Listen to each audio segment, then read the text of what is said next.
Shanita, is Commissioner Talaferro going to be in the boardroom with you guys?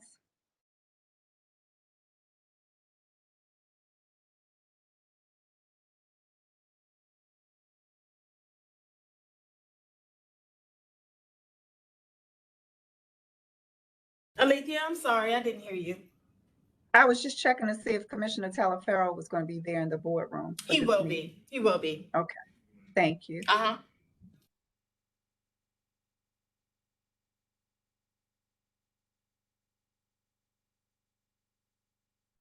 Chairman, still waiting for a few more of the board members to join.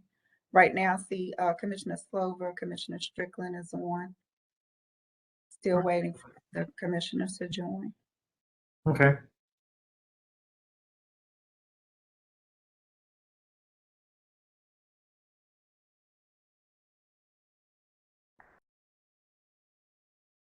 I see Commissioner Ortiz has joined us.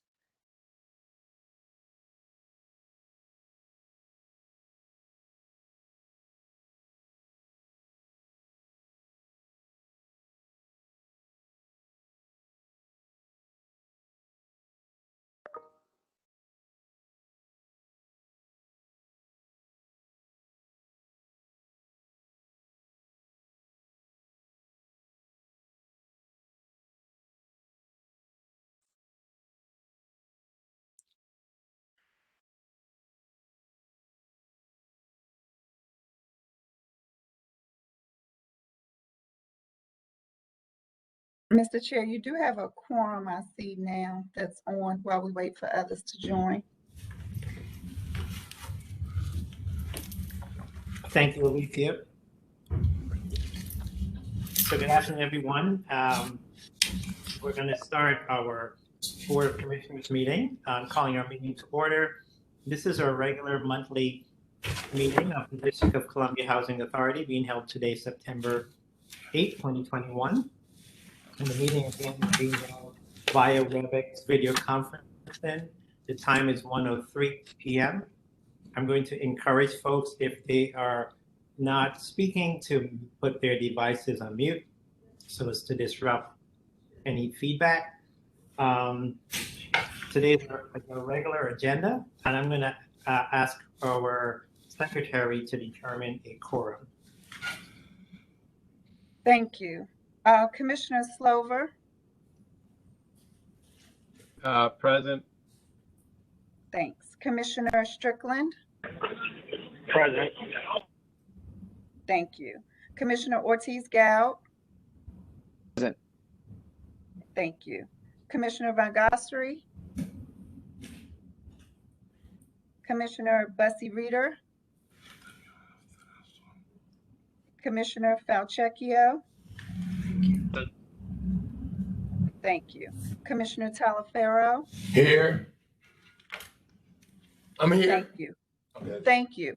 Commissioner Council? Commissioner Hoffman? Chairman Albert? Here, thank you. Thank you. Mr. Chair, you have 6 commissioners currently present. You have a quorum. Thank you so much.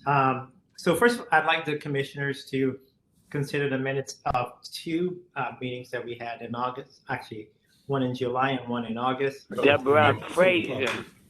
Or July 14th. Join the meeting. Or actually 3 meetings, July 14th, August 4th, and August 13th, which were posted to our board books. And so at this time, I will introduce a motion to approve the 3 the meetings of the 3 board meetings. Is there a motion? Motion. Is there a second? Second. You can't motion a second. Is somebody else have a second? You got me on that one. Is there a second? John, is that you seconding it? That was second. Second. Oh, or Strickland, either one.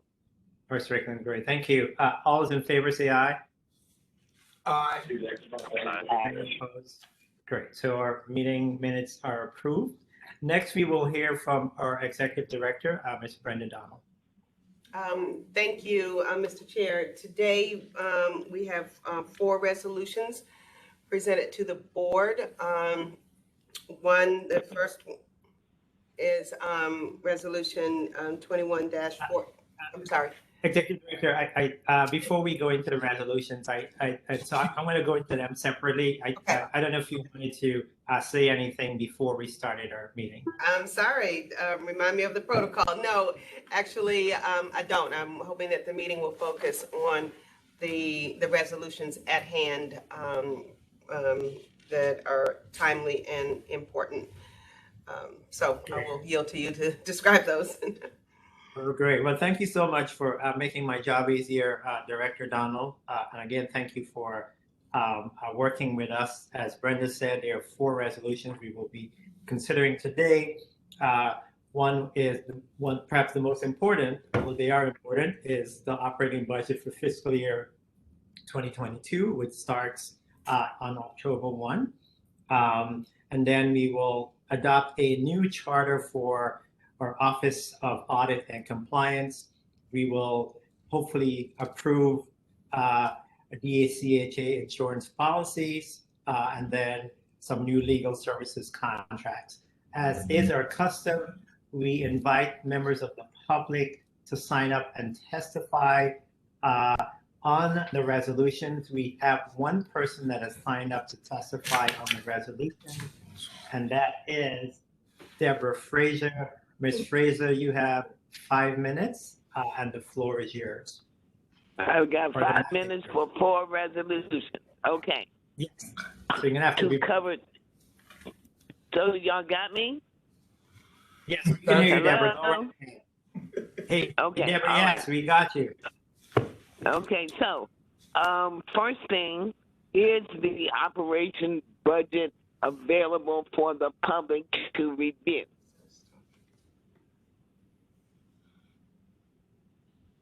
Good question. Brenda, is the budget available for the public to review?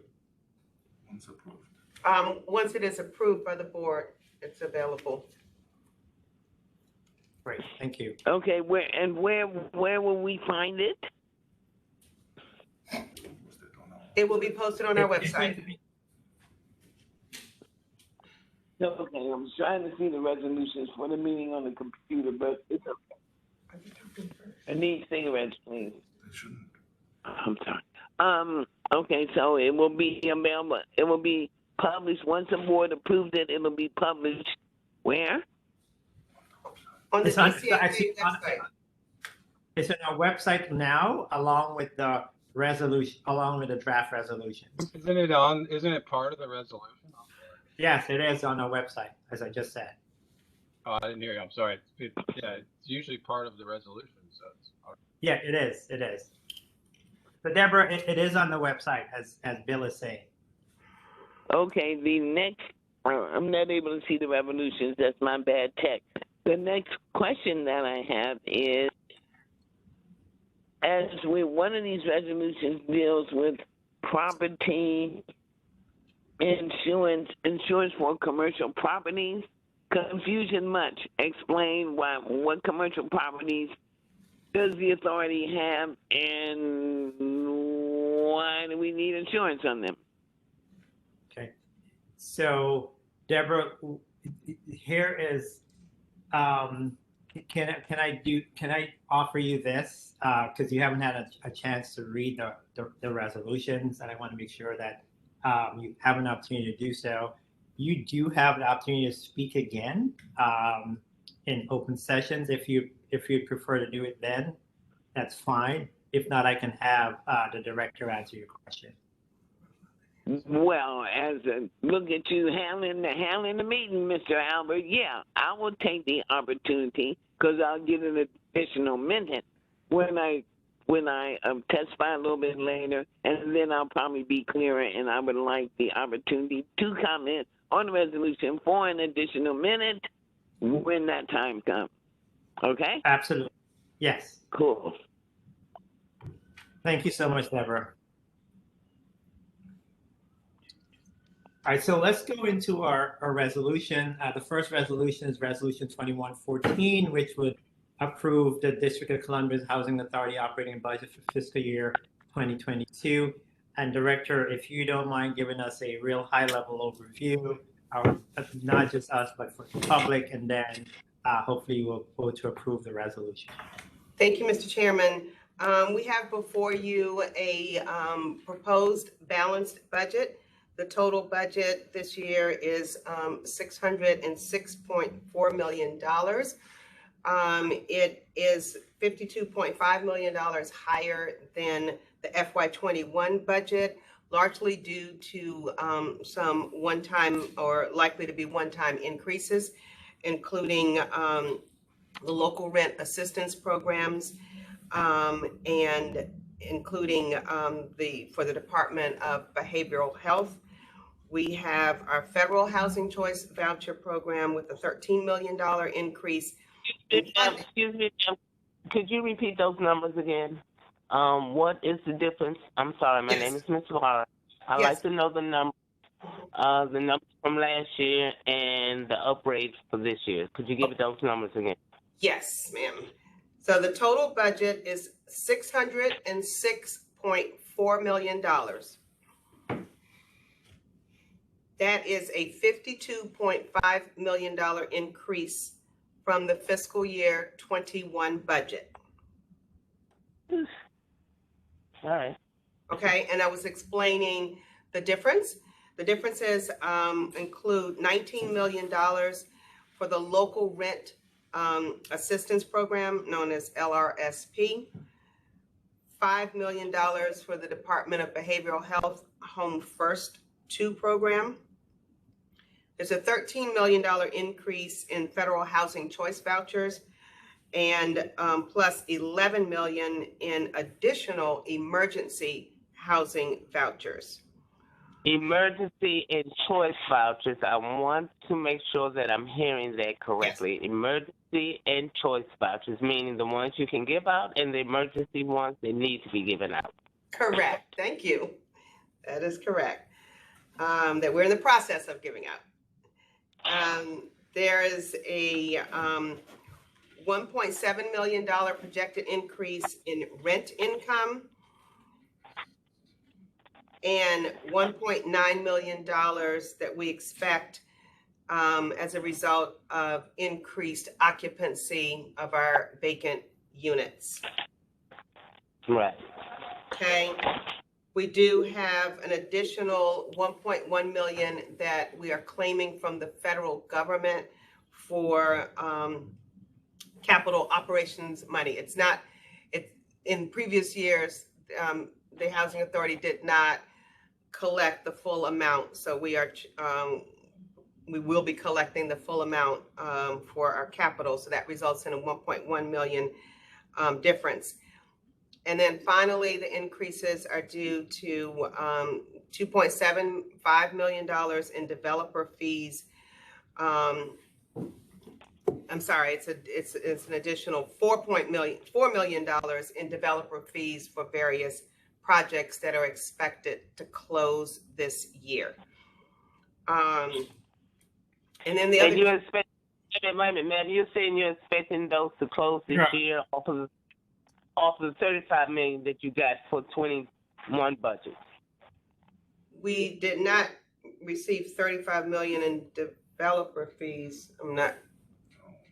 No, not in developer fees, and all together. But I'm just saying, we're asking, just trying to figure out where all this money's going, and that y'all keep being rewarded. All right, keep going.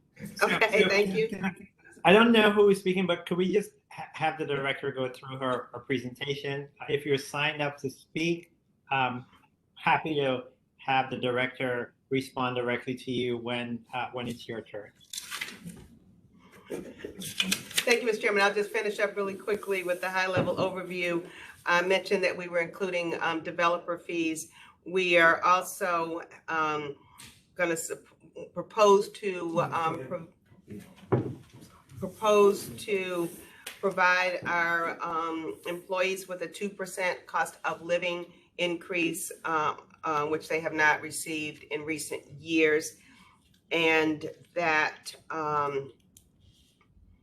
And I think that's it, that basically explains the differences from previous years. But I do want to remind you again that this is a balanced budget and that we are not having to dip into the reserves to make the budget whole. And with that, I will pause and see what questions commissioners have. And our CFO, John Sarah, is in the room with me also to answer questions. Thank you. Great. Well, thank you so much, Director Donald, for the budget presentation, but more importantly, for a balanced budget. I don't think we've had a balanced budget in the last 3 years that I've been on this board. So you and your team are to be commended for listening to the board and moving us in the right direction. So not dipping into our reserves is a good thing because we certainly need it for a rainy day. So I know a number of our commissioners have questions. So why don't I start with, well, if you do have a question, Commissioner, please put it in the chat or raise your hand. I know, Bill, you have some questions, so I'm going to turn it over to you. All right, I appreciate that. And I appreciate the presentation, Director Donald. A couple questions. I think, budgets are just that, they're budgets.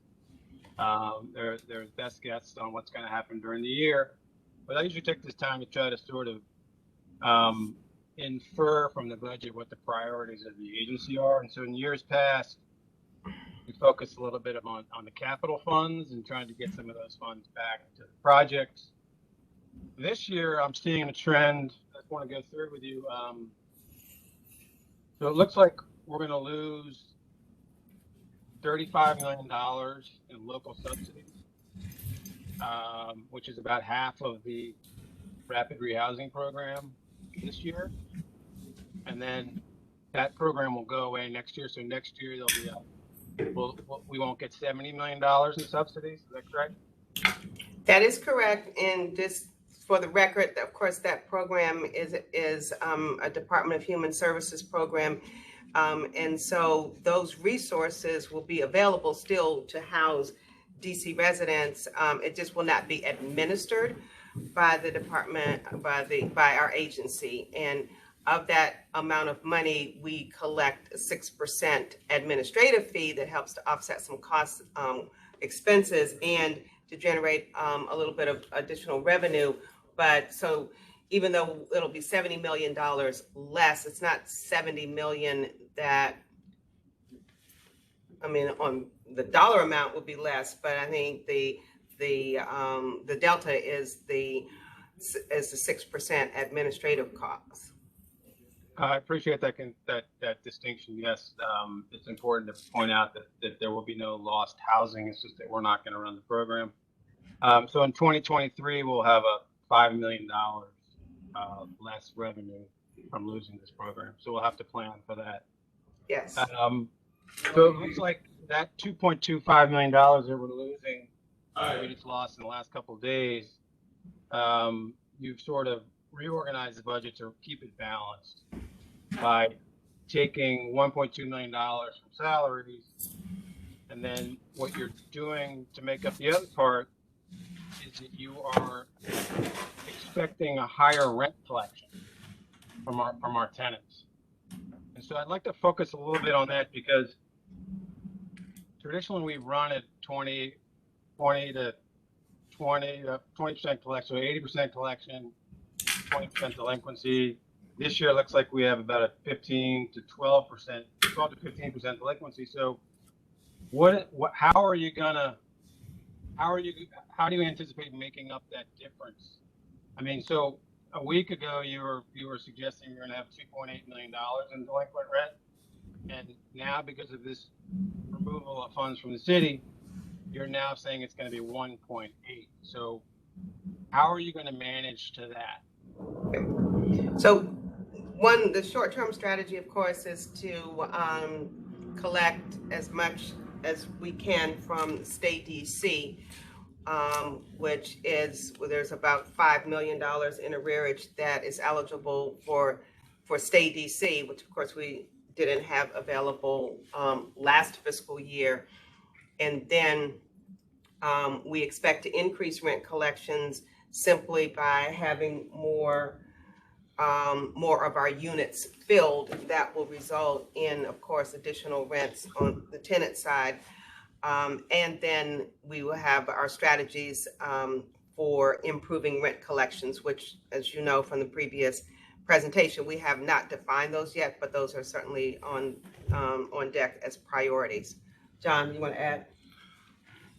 Yeah, so the Stay DC, which is available, a program which is available right now, is a good resource that we're using to collect a lot of arrearages, and I believe that we're working with our property management department to put in some policies to collections to improve those collection rates. And so that's what we're expecting in this budget. So just to be straight up, the only way to improve collection rates, and we've gone through this many times on this board, is that you have to start evicting folks. And so that's, to me, what I'm seeing here is the only way to balance this budget and to drastically reduce from 80% collection to 92% collection. The only leverage we have is eviction, unless I'm missing something. Yes, I would say that you are missing something, Commissioner. We're not, an eviction strategy is not part of this budget. It is about better management and collecting rents without going into long-term arrearages. A lot of those arrearages include fines and fees and administrative costs because they have been allowed to accumulate for a long period of time. Some of them are also due to people not having recertified in time or timely if their income changes.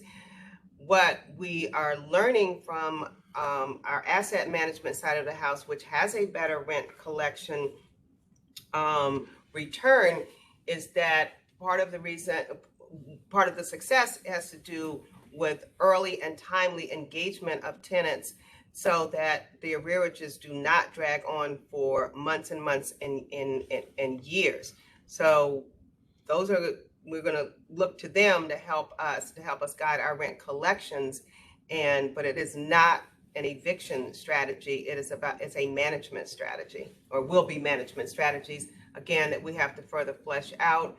We're looking, and HUD is helping us with peer exchanges with other housing authorities that have better rent collection track records than we do, so that we can determine how we should do things differently. We are still very much have a very much of a paper process with people paying rent with checks and money orders and not automated, where our tracking and management lags. And so it's a management strategy. It's not an eviction strategy.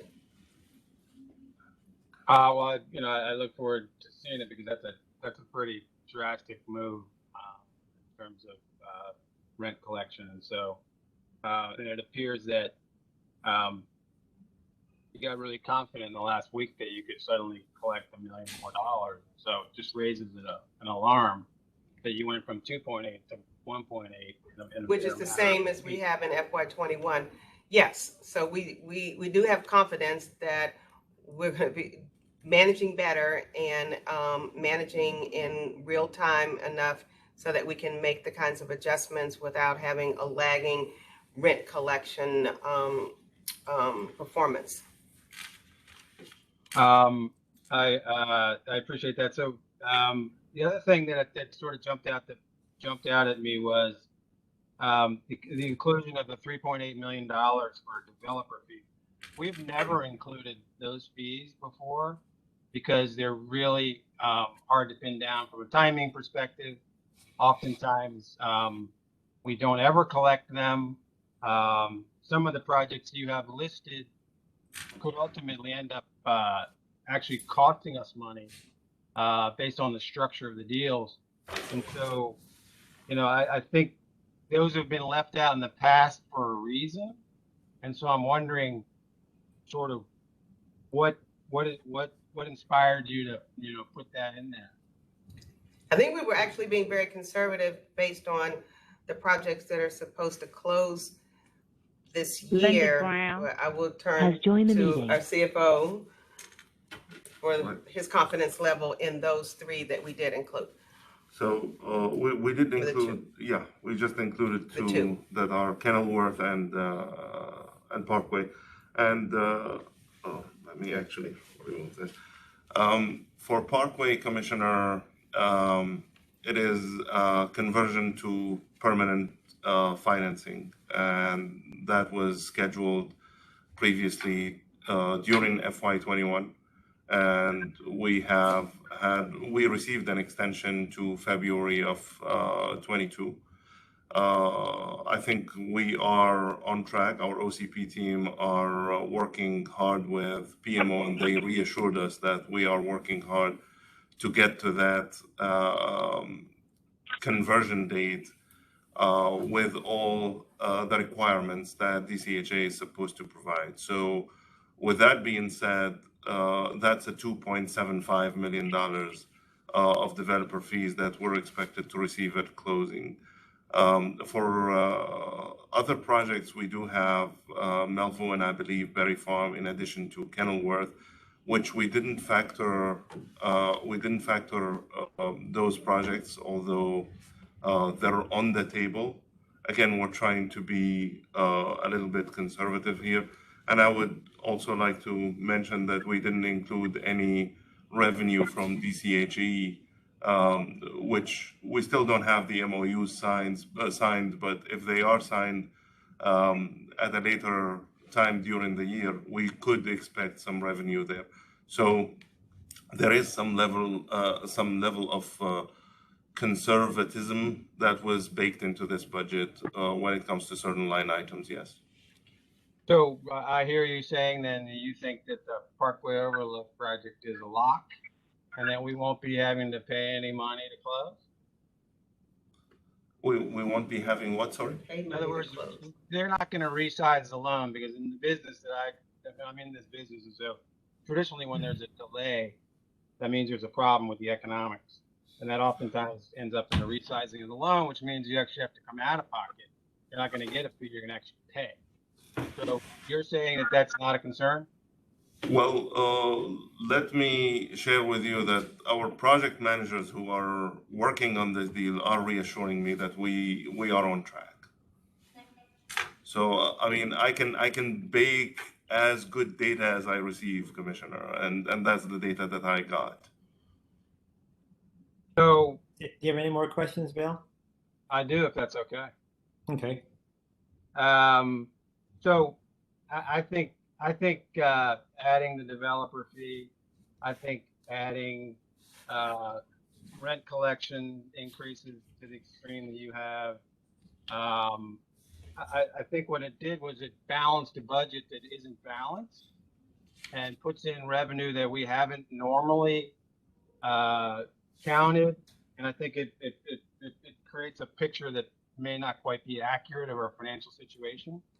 And so, you know, for those reasons, I have, as I do every year, I have heartburn about the budget. And I would say that I would not be able to support it because I don't think that $6.5 million or 6 million of your 9.6 million in new revenue is solid revenue, and it shouldn't be in the budget. So therefore, I can't support it. Thank you. Thank you, Bill. Aquarius? Yeah, I have questions. Can you hear me? Yeah, yes, we can. Go right ahead. Most of my questions can be answered yes or no. What significant, if any, will the investment of this budget will provide benefits to the residents of the District of Columbia Housing Participant Authority? has left the meeting. That's a good question. Brandy, you want to take that? Yes, ma'am. I think that's what the budget is designed to do, is to allow us to meet our obligations to the residents that we serve. And so it certainly funds continuation of the various voucher programs. It funds maintenance and public safety at our public housing developments. and it also funds a capital plan that will allow us to move forward with major redevelopments and renovations that have been long stalled. So that's My what the next budget. yes or no question is whether or not DCHA will go into its reserve money in this fiscal year budget.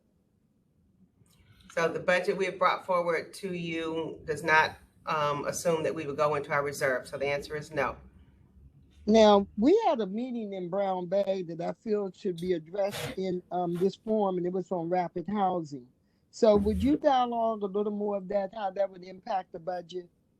Yes, ma'am. So the Department of Human Services made a decision to pull their rapid rehousing program from DCHA. We have administered that program on behalf of Department of Human Services. That program, as I said earlier, the voucher resources will still be available to DC residents, but DHS will use another provider to administer the funds. That will cost us ultimately $4.5 million annually, or $2.25 million for half a year, which is when we expect that to start in fiscal year 22. And we've made the adjustments in the budget to address that. So you do got somebody in place? So Department of Human Services will select their own provider to do that. Yes, sir, there you go. So I understand there's 43,000 people on the wait list. And Yes, as ma'am. you know, you have several communities that are looking at RAD, and each and every one of us have designed our RAD differently, which makes DC very unique in compared to other housing authorities who only allow their residents with RAD to only have a standard RAD resolution. Now, how would that impact this 43,000 people on this waiting list? How's it going to impact those of us in RAD who have already said that we want to use our vacancy as a strategy in our planning, meaning that our residents would not move out off a site because they may be moving their furniture in those vacant units while RAD is preparing the unit in which they choose to live in. Yes, and that absolutely is consistent with all of our plans. When I showed you the number of vacant units that we have and those by property, all of the properties that are getting any type of renovation, whether it's rehab or RAD or complete redevelopment in some way, will allow for a certain number of vacant units to do exactly what it is you just described, so that people could relocate in place within their development while their unit is being renovated or repaired. And this is and this will be my last. This is a recommendation instead of a question. In Potomac Gardens, I have used it as a incubator testing tool.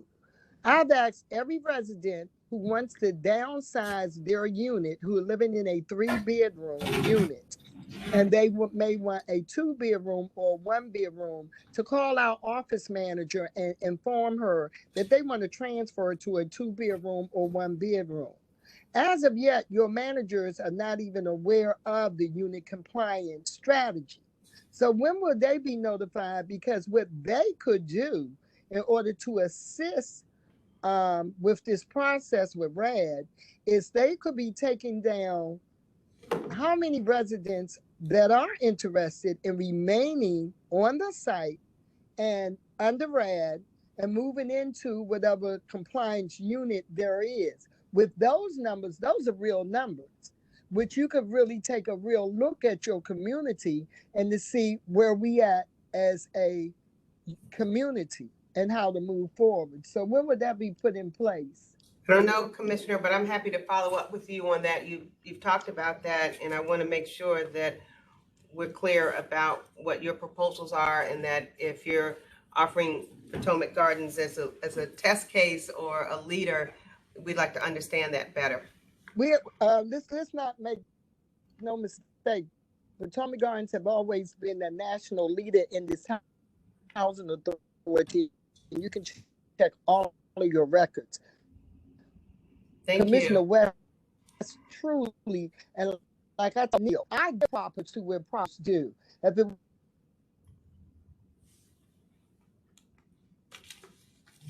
Mr. Van Gosper, you we lost you for a minute. Even exist. Oh, I just wanted to say that Commissioner West, which is also was the president for life in Potomac Gardens in actuality, made sure that Potomac Gardens was always a national, up until recently, a national model. And that's where I'm leading to by leading by presidents before me.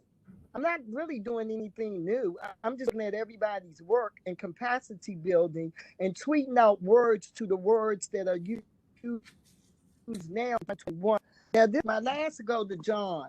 John, I have been studying HUD budget. And what confuses me about HUD budget is when the President of the United States requests a $68.7 billion budget, and every housing authority in the United States is trying to tap this budget with their Move to Work initiatives. I know you haven't long maybe to know this, but this would be something very interesting for the board to know. How does HUD budget breaks down into the District of Columbia Housing Authority budget, which is not a state, and in every president budget, it appears that the best way to do a move to work is to follow their money.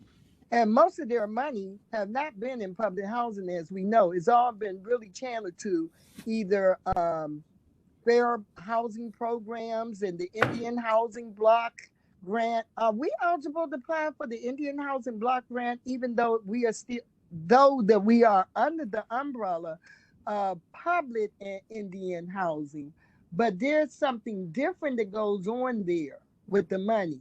So is it some way that we can get that information back to us and like maybe in a workshop, maybe the residents who are interested in having this done so they can be more educated and talking more intellectually about a budget that we really don't all know about because we've never had that type of education before. Can we have that, please? Sure. Exactly. Thank you, Mr. Corey. Exactly. Yeah, absolutely. All right. Thank you, Aquarius, for your question.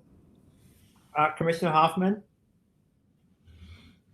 The only place, or one of the few places I saw additional revenue in this budget is salaries for positions not filled. And we've seen three versions of the budget. And the first one, that was 5%. The second one was 5 million. Second one was 7 million. Now it's 8 million. 8%. Okay. Were these numbers just calculated so we could balance the budget? No. Why did they change? Yes, certainly we had to go back and look when we got the notice from DHS the day before our committee meeting. Certainly we had to go back and look at various line items and various scenarios to see how we could plug that hole.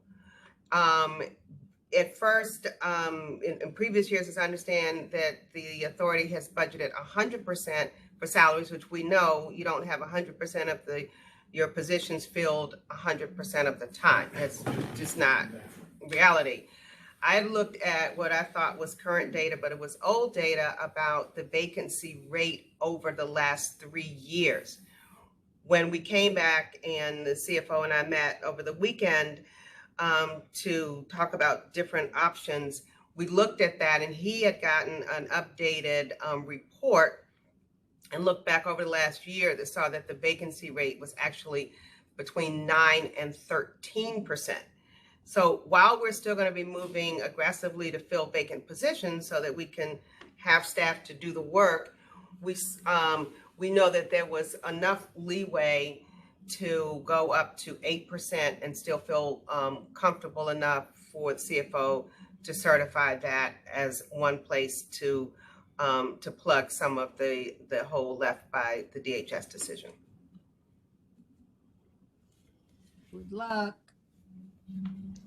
That's it. Thank you. Any other questions from commissioners? So, Brenda, I do have a couple of questions. One is on the expense side. You explained to us earlier today that, and these are my words, not your words, but that there's still room for reductions on the expense side or scrubbing on the expense side. Where do you see those opportunities? Right, I believe that's true, just as a general observation. The reason that I didn't come to you with a budget with expenses, one, we didn't have time to really to scrub each department. We had some system problems with Yardi, which is our basic system of record, that had been in conversion from last year, right? And so to try to get a handle on expenses versus budget that we could look at and discuss with the departments reasons for any underspending or some areas where we thought that we could make some reductions was one. So we didn't have that information in a way that I felt confident enough to make those decisions. And then secondly, the process that we're going to do is, one is to get us up to date expenses versus budget over the last couple of years. And we're going to go through all of our contracts and all of our major expenses to see where there can be some adjustments made. And so that's why we didn't do it, because I felt that would have been irresponsible, but we do have a process to do it. And we're starting with looking at all of our contracts, and the departments will have to justify their need for contracts. We do use a lot of consultants here.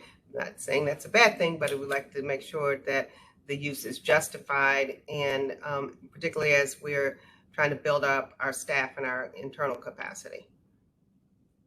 Great. And so when do you think that exercise will be concluded? That is something that we're going to undertake in the next few weeks, probably a couple of months, to really scrub and make sure that we wouldn't be making some bad decisions in terms of any contracts or reducing any expenses. Right. And as Bill correctly said, a budget is a plan. He didn't say a plan, but he insinuated that. And so things can change over time on a budget. There are revenue assumptions, like in the city's budget, that may not come through. What contingencies, and I know you have plenty of practice on this, but what contingencies do you have in this budget, or are you contemplating to make in the event that some of our revenue projections don't come through? Yeah. So thank you, Chairman. So there are a few line items within the budget that have some contingencies, but honestly speaking, our mandated contingency is the 2 month worth of reserves that HUD mandates on housing authorities to have. That's basically the main contingency of a housing authority, being that we're a nonprofit. We're in the business of housing as many people as we can. If we can build more reserves, that's great. And actually, that's sort of our goal at the moment right now, to build more reserves. But in general, housing authorities don't have a lot of cushions to rely on if a lot of things go wrong. So things better not go wrong. I think to add to that, I think the way to look at it is that, one, we are being very conservative about what we baked into the budget based on management changes and outcomes that we expect are going to result as a result that are going to be the results of the work that we're doing differently. So, as I said, improved rent collections, more people who are actually housed, which increases rent, and also our ability to claim more money from HUD. And then being able to have a more focused look on expenses and make some expense adjustments, as well as a couple of development projects that will close this year that we have every reason to believe will close, but we did not bake those into the budget. I think those give us a strong degree of comfort that the budget, that we will be able to manage to the budget, adjust for any things that do not come to fruition, but also protect our reserves. And then one final question. You mentioned in your presentation that this budget on the revenue side is constructed by the use of some one-time funding. You don't have to have an answer now, but I think you guys should start thinking about FY 2023 and when that funding goes away. So I would say, by mid-fiscal year, it'd be great to share that with the budget committee. Yes, we'll already start planning the FY 23 budget before the end of this year. But yes, with those awareness.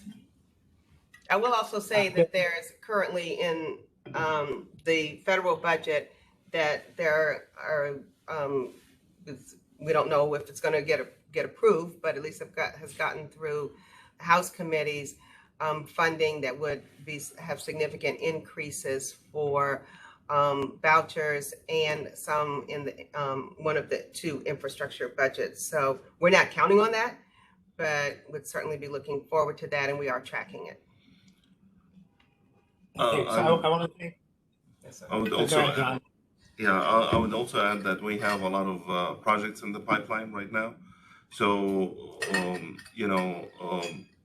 for developer fees, if we were gonna talk about that topic, 23 would have even more projects than 22. And if we finalize an asset repositioning plan with, a pipeline of projects that come in on a yearly basis, that could be actually a steady stream of revenue that the Housing Authority can rely on.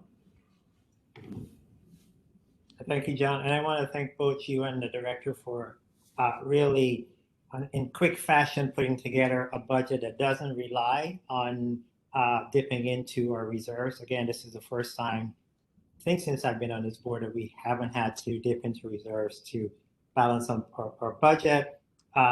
We look forward to getting regular updates, John, from you on progress in this budget. Bill, you got a follow-up question?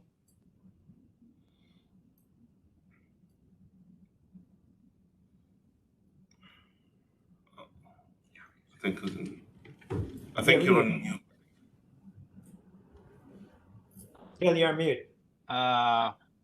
Okay. Sorry. I'm trying to build on your point earlier, Neil. This is not a question that needs an answer right now. It's sort of a future planning thing. The budget calls for a pretty significant increase in support money to the Office of Capital Planning, which I think we obviously need. It would just be great to see that plan, like what your ideas are, what staffing you need, what expertise you need. And this has been a discussion, another discussion that's been going on for a super long time. We had a little bit in the budget symposium. I just really want to, and I hope we can get an idea about what sort of expertise that you think and your staff thinks is important for us to have in-house as we embark on what is a pretty aggressive development plan. And that laid on top of what the development plan is, right? So just adding these 500 units is great, but that has an impact on some other things. And we've been going a certain direction for a while. Now we're going in a different direction. I'm not sure which direction is right. I just want to have the information. What road we're going down, why we're going down it, and how we're going to be successful going down it. Again, going back to my point about budgets, they're really glimpses into priorities.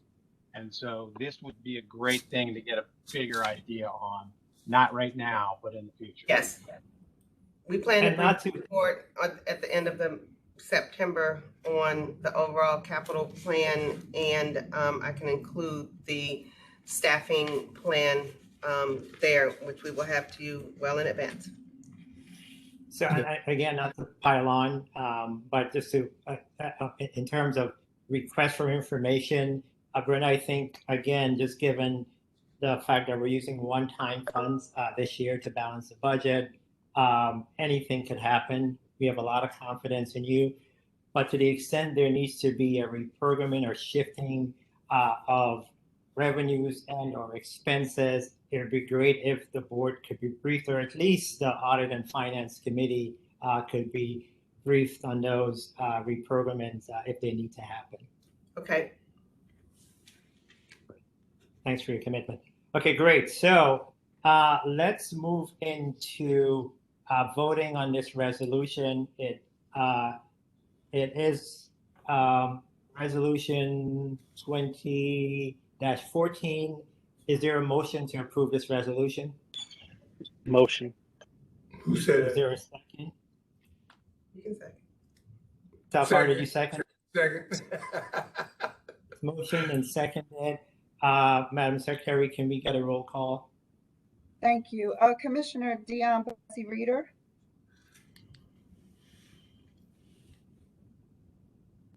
Commissioner Reader, are you there? I'll come back. Commissioner Falchecchio. Yes.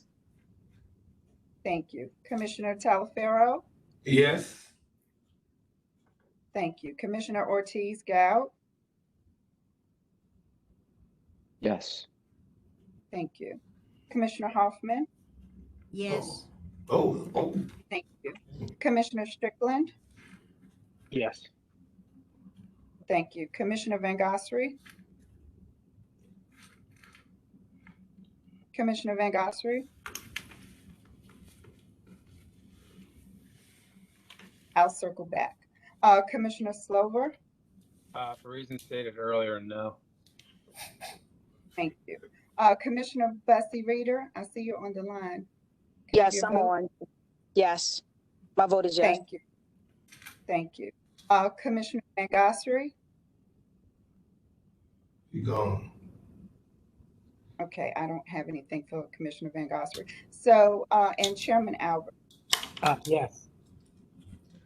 Thank you. You have 7 yes and 1 no. The resolution is approved. It's approved.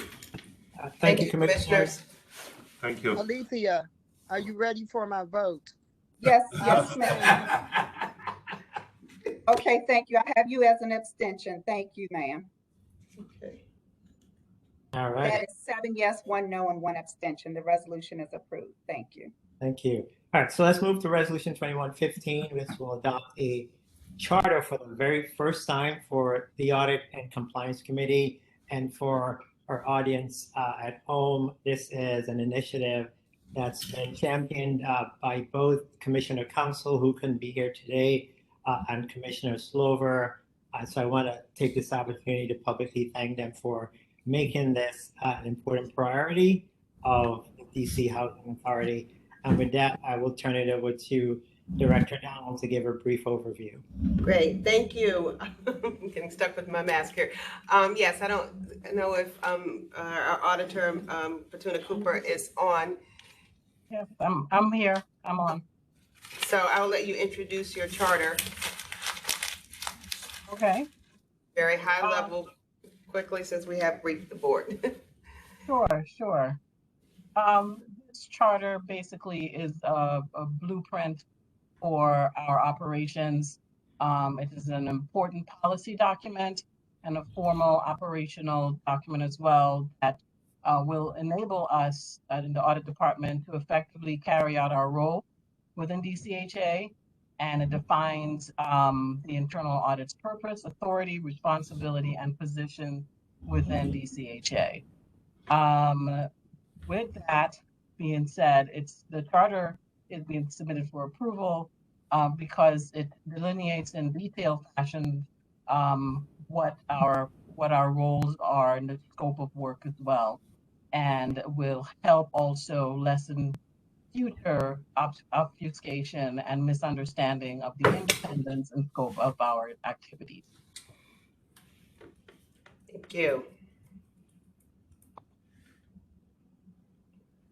Thank you so much, Petuna. As Petuna mentioned, this is a best practice. Petuna is actually relatively new to DC Housing Authority. How long have you been with us now? It'll be 19 weeks, 21 minutes. Well, nobody comes in weeks, Petuna, but I'm gonna have to do the math on that. But thanks for raising the bar at DCHA. All right, so I'm I gonna move that we adopt the charter. say again, Ann. I move that we adopt the charter for the audit Before we department. move to Well, adopt I wanted the to see if there charter, were I'd like to any questions from our colleagues first. I have some comments.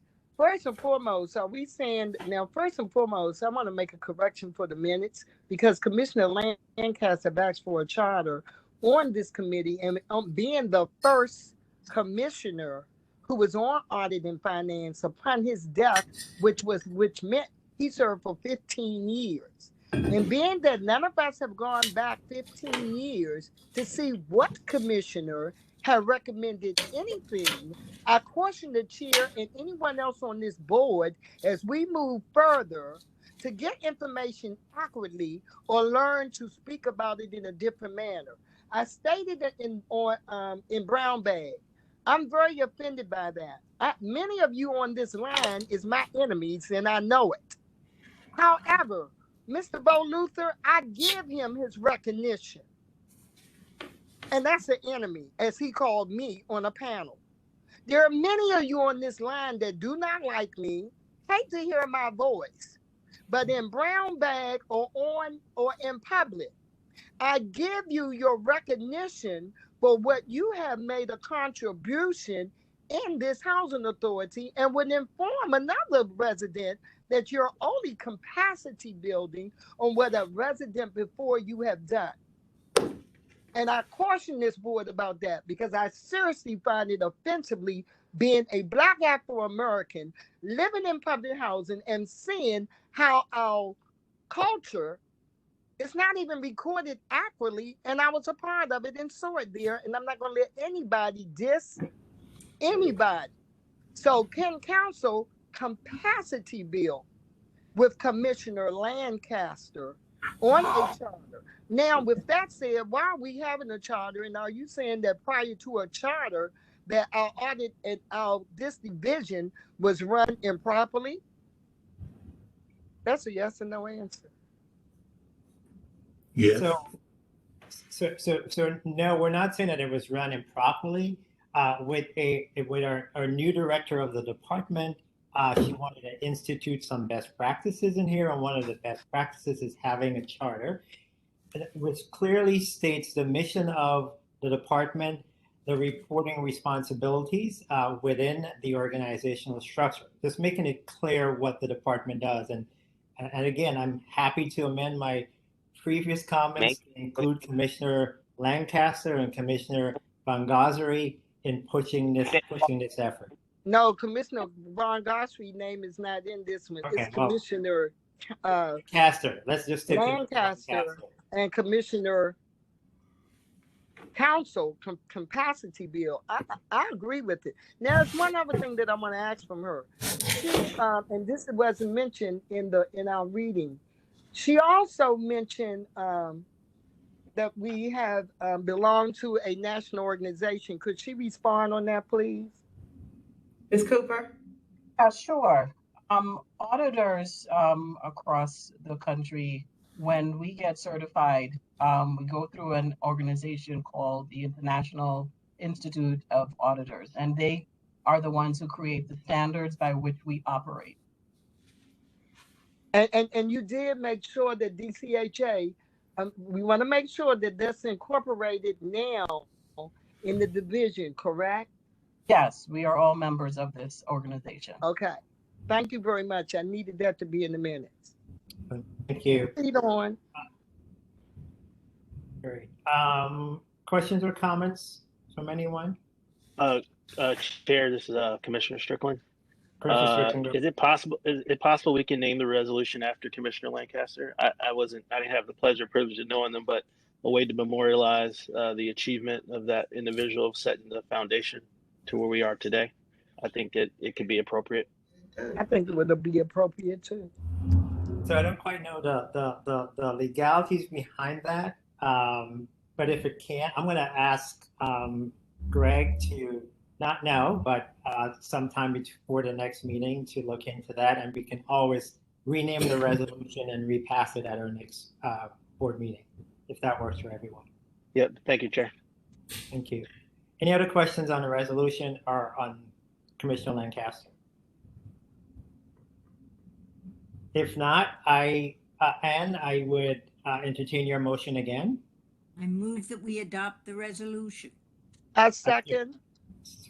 Seconded and moved. Could we have a roll call, Madam Secretary? Thank you. Commissioner Hoffman? Yes. Thank you. Commissioner Slover? Yes. Thank you. Commissioner Von Gottfried? Yes. Thank you. Commissioner Strickland? Yes. Thank you. Commissioner Ortiz-Gal? Commissioner Ortiz-Gal, are you there? I'll circle back. Oh, I'm trying to unmute. okay. Do you hear And me? what is your vote, sir? Yes. I think you're frozen now. I'll Yes. circle back. Okay, thank you. Let the record reflect Commissioner Ortiz-Gal stated yes. Commissioner Falchecchio? Thank you. Commissioner Talaferro? Yes. Thank you. Commissioner Bussey Reeder? Yes. Thank you. And Chairman Albert? Yes. We have 9 yes, the resolution is approved. Thank you, Alethea. Next resolution is 2116, which would approve the renewal of DC housing insurance policies with the Housing Authority Risk Management Risk Retention Group for fiscal year 2022. Again, I'm going to turn it over to our Executive Director for an overview for the public and then open it up for questions. Thank you, Mr. Chairman. I am punting over to our General Counsel. Thank you, Director. This is insurance that covers DCHA properties. This is an insurance coverage that provides insurability for risk or lawsuits and claims that may be brought against the agency. We provided the board with the differences from last year's coverage. And so based on that, we are asking that the commissioners approve this insurance coverage.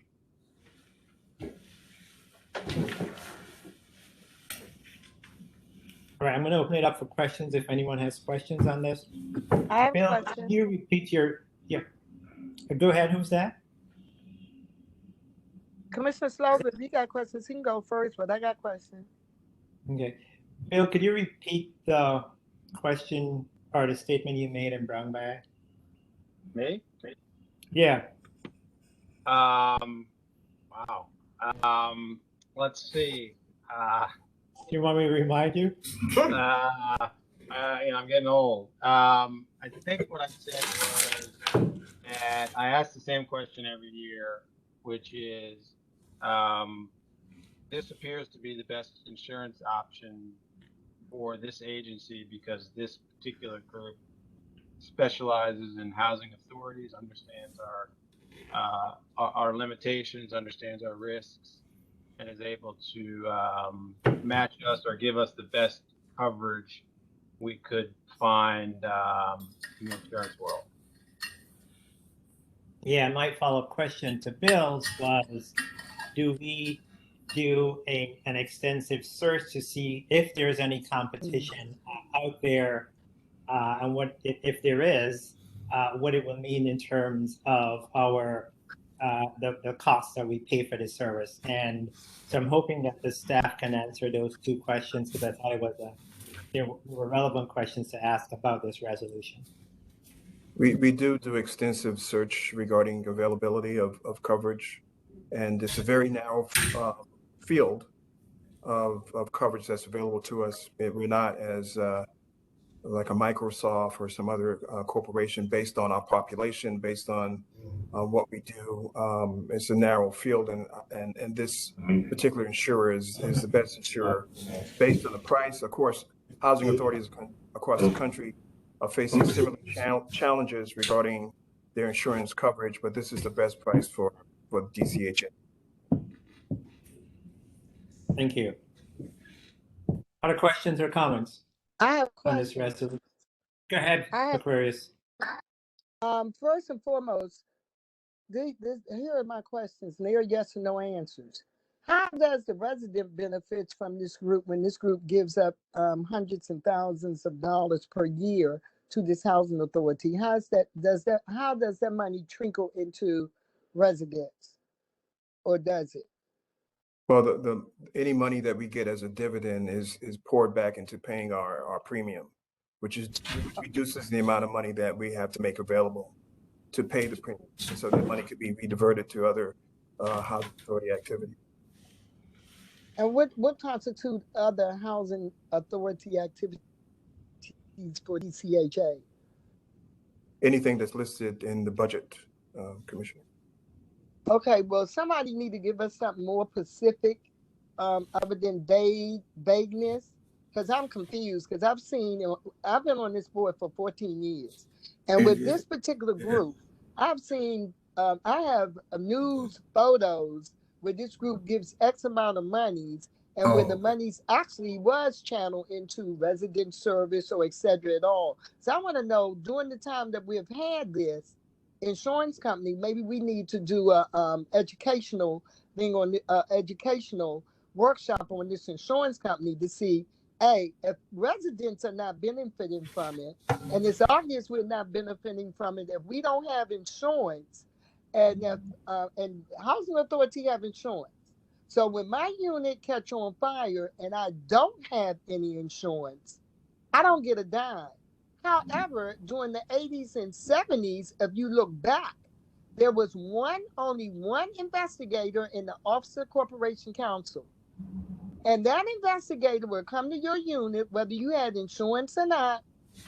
And even though you did not have insurance, there was a minimum amount of money you would get for your unit being on fire or water, or it could have been an incident that the housing authority occurred. We don't have that practice anymore.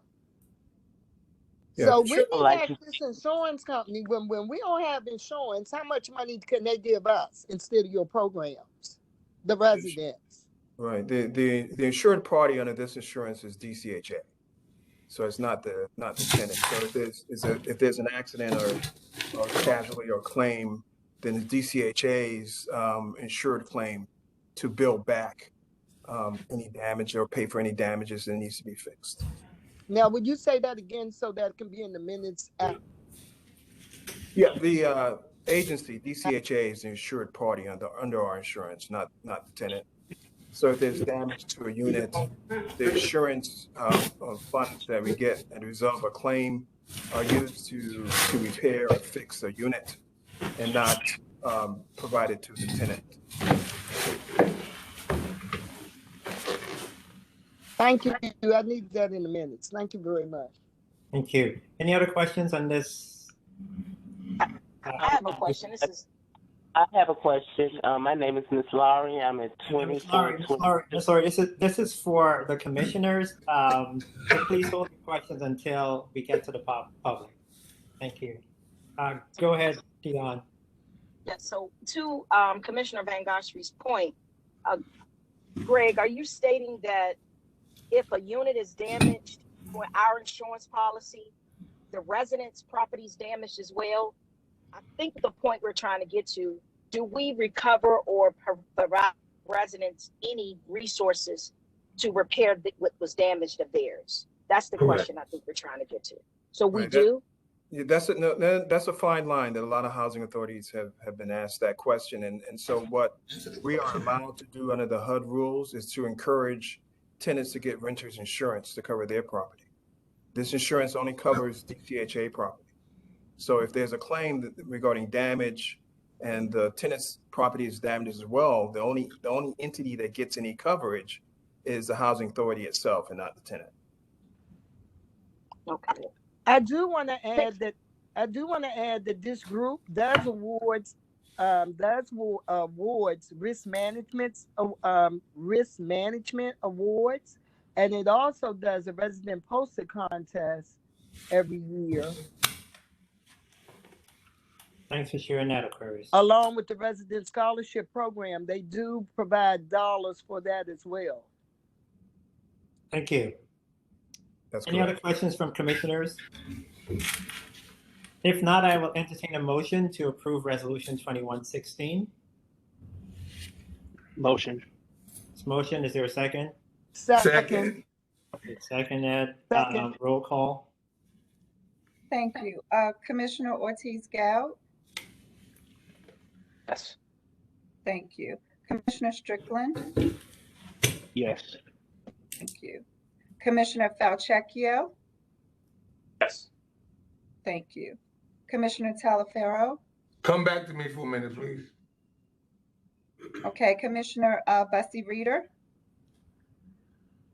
Yes. Thank you. Commissioner Van Gossry? Yes. Thank you. Commissioner Slover? Yes. Thank you. Commissioner Hoffman? Yes. Thank you. Commissioner Talaferro? Yes. Thank you. And Chairman Albert? Yes.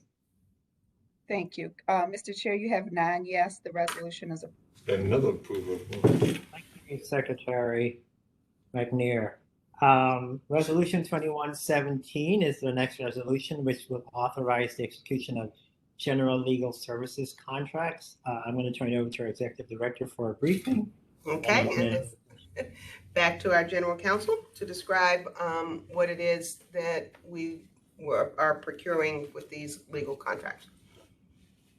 Thank you, Director. And so what this resolution does is give the authority, the DCHA Housing Authority, the ability to enter into contracts with legal firms that are listed. These firms are listed with a diversity of practice that the Housing Authority looking forward will have a need for or may have a need for, and also to remedy any sort of conflict that we may have regarding our representation. Our goal is to increase our bench strength regarding the representation of Housing Authority regarding real estate development or everything from real estate development to intellectual property contracts. And so these firms are listed. They were chosen based on their expertise. And we asked for the commissioners to approve this resolution authorizing the Housing Authority to enter into legal services contracts with the listed firms. I got a question. Go ahead. Yes, go right ahead.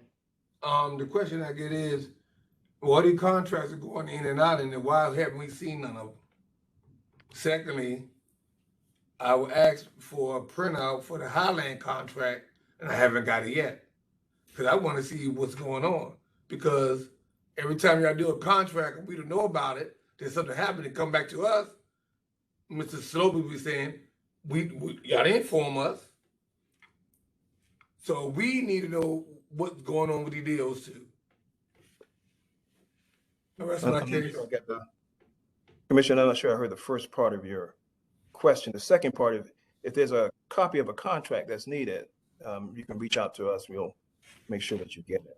Yeah, but I'm saying about you going to all these new deals while we knowing it, what's going to process or whatever going on. It's not right to be y'all going to a over our heads to sign all these contracts. Then when it comes to debates coming to us, we ask questions. Ain't nobody giving nobody the questions. Y'all just signing stuff while we knowing it. And it happened before. I'd like to know why y'all don't bring the stuff to us. Because y'all don't inform us till after y'all sign it. No, we're going to do this before. So we want to learn too. Well, Commissioner, this resolution is a pre-authorization for entering into contracts. I'm So sorry, we say that haven't, again? we haven't entered into any legal services contract yet. That's the Okay, point when of it this comes up, resolution. when it comes up, the commissioners should know before you say anything what's going on, before you sign off anything. And I see the past, they're behind a lot of stuff from us. So we're not gonna allow that. Well, I'm not gonna allow y'all to just sign stuff without me knowing it.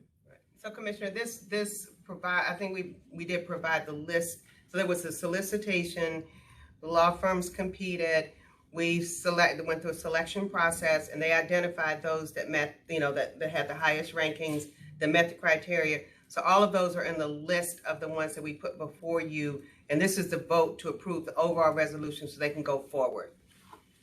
Thank you. Okay. Questions from other commissioners? Only one question, and that is whether or not we've lost any of the previous vendors that we've had over the years. I see a lot of these law firms are rather new, and I see quite a few of them are sole practitioners. A couple. Yeah, So I just want to know. I'm not aware, Commissioner, of losing anyone. I mean, Okay, the only person you would not be able to answer that, Greg Mays, so I would suggest that you don't try to answer everything. However, Lori Barnes would be the perfect person to be able to give up that information over the many years that she has ran procurement. She herself would know all of the law firms, which ones, and we, as a board, we need to have this information. Which law firms have been the law firms of the longest? If any of them terminated, whether or not we terminated any, the housing authority, whether or not they terminated themselves, and we need to see what is their track record when representing us. And how they're making their settlements. We need to see the type of settlements they are making. Because we don't get to see that. Correct, Commissioner. The historical knowledge could be with Ms. Bonds and Ms. Powell, who've been here the longest regarding legal services. Okay, contracts. yes. But so that is something that we would like for her to provide that information to all the board members. Thank you. You're welcome. Commissioners, I can definitely say that, again, there have been changes of firms over the years. There's no question. Again, the Office of General Counsel makes a determination of whether the firms are performing. But however, again, every solicitation is a new competition. And based on obviously what disciplines are requested and required, usually makes a determination of whether there may be firms who continue with us or firms that, again, don't respond or that we have not approved of. So as you have noted, Commissioner, there are definitely firms that we have that have been firms that we've had over the years. There are also some new firms that we have not had and that are being added to our roster for the first time to give them the opportunity for any specific discipline or specialty they're providing. And I'm sorry, Lori Bonds, Vice President, Office of Administrative Services. I got a question. Ms. Bonds? Yes, sir. Oh, you said the new ones, but do we know who the new ones are? Sure she does.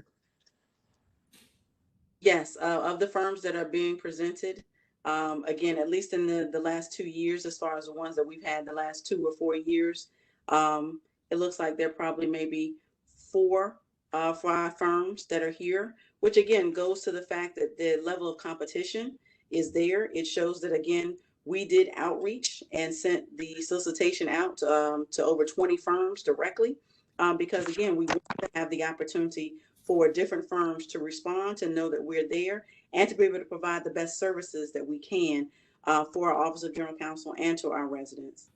Thank you. And we also want to know that diversity is key as well. We want to make sure that minority-owned firms and women-owned firms get a shot as well.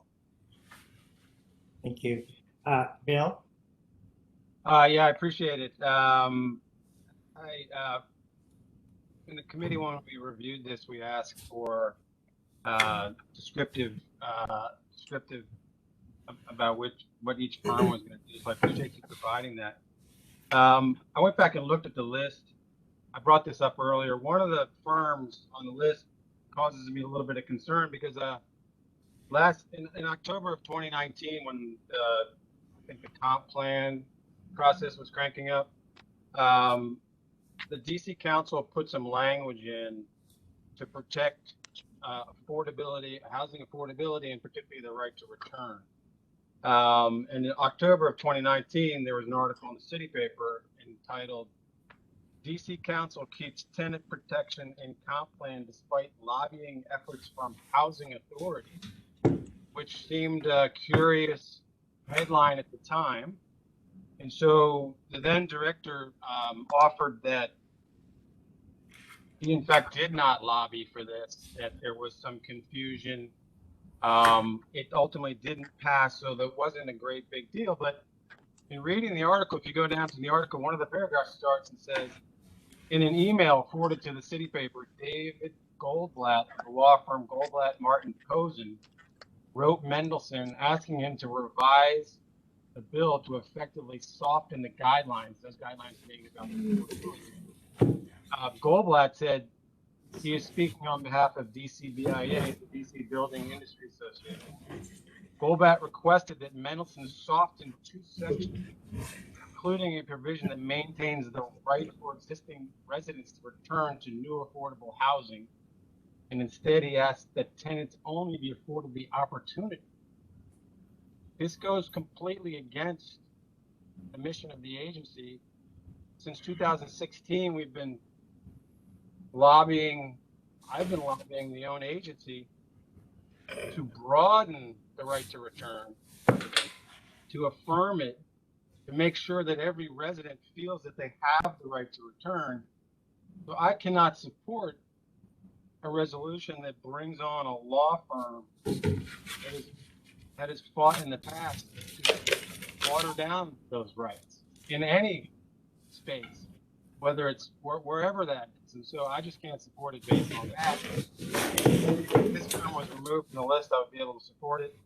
But based on their position in the past, the right to return, I can't support it. So thank you. Thank you, Commissioner, for your comments and your observations. Any other questions, comments, or observations from other commissioners? Yes, this is Dion. I would like to hear a little bit more about what Commissioner Slover is saying. Knowing the population that I also represent, I'm concerned if we are moving in this direction, because we are a proponent of residents being able to return to the property. So is there a process, is there an opportunity for us to hear a little bit more about what Commissioner Slover is speaking of? I mean, this firm was hired to lobby the DC Council to reduce the requirement for developers for the right to return. So I would love to hear if the agency A, knew about that, or B, has any concerns. Commissioner, the evaluators for these firms is not aware of what you brought up. The firms were judged based on their ability to provide the services and ranked according to those services. So when you brought this up in the brown bag, it had been the first that I've heard about this. This firm is not going to be used for any sort of right to return resolution or anything that would touch on that. But I certainly understand what you're saying and what the concern was, but that was not part of the evaluation process unknown to the evaluators when they were selecting firms for the agency. Well, with all due respect, well, one of the things that they are being brought on to do is deal with DC issues. That is one of the stated things that you're bringing them on to do. And so that elevates the concern. Hey, I don't know that, I mean, they're basically a lobbying firm, and I know we can't use money for lobbying. So I assume they're not going to be lobbying. No, they're not going to be doing lobby. They're going to be doing risk management and any sort of account collections and assisting with our interaction with DC agencies. But they're going to be used just like all these other firms on an as needed basis. So there's no guarantee of any sort of usage or anything like that. And Greg, to follow up on Bill's question, Before we assign a firm to a particular project, is there any conflict of interest checks that you and your team will put them through? So if, for example, the issue of, in the Goldblatt case, of lobbying against a specific priority of the DC Housing Authority comes up, that you'd have the right not to use them? Absolutely. The firm themselves perform a conflict check among themselves, and they have to report to us. And then we do our own conflict check. And so if a firm is conflicted, they won't be used, they may be dropped. If there's something, a firm that goes against what the agency wants to achieve, or against any sort of goals that the agency wants to achieve. I just like to make one point. Once again, and no offense to Lori Barnes, but once again, once being on this board, we have asked that a triage would be set up. Okay, so this shows, and I must say, Commissioner Telefer, we be lying to each other, because we be saying, oh yes, we have that. If that was true, then 13 years ago, when it was said to be true, this situation would not come up, and nor would Commissioner Slover be reading that, because somebody in that triage would have already done their job. The job shouldn't be done at a board meeting in this form. The job is to be done before you even come to the board. The job should be done before you even talk to the Board of Commissioners in brown bag, or at a committee level. And maybe that's what Brenda will be able to bring to a tool that she could bring to her staff. So this embarrassment would never occur again. Noted. Right. Any further questions or comments? Greg, I just wanted you to clarify one thing for the public. So the Office of General Counsel has maybe 4 or 5 attorneys in it at any one time. Why is there a need for outside counsel while we procuring these services? Right. At the present moment, I think we have about 9 attorneys, Mr. Chair. And so when we say on an as-needed basis, there are practices where we're not expert in. For instance, if there's an intellectual property agreement or some issue concerning bond work, we can't do our own bond counsel work. We can't provide outside legal opinions that's relied on by lending institutions.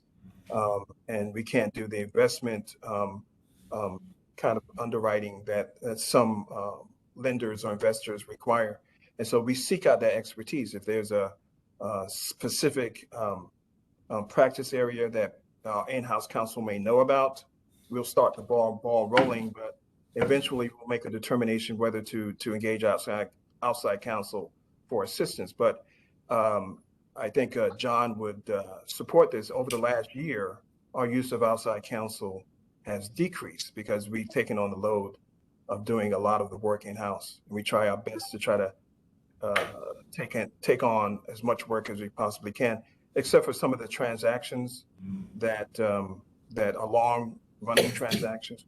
But for the most part, we take on a lot of the litigation, a lot of the other specific practice areas. We try to keep as much as we can in-house. And how do you go about allocating the job? So you've got 10 firms or so on your bench. How do you decide who gets what? Well, a lot of it depends on different factors. You know, we have several firms on this list that are on our, the insurer that you guys just approved is on that insurance list. And so if we have a lawyer or a law firm that's on that insurance list, we want to make sure that they get tapped to do work.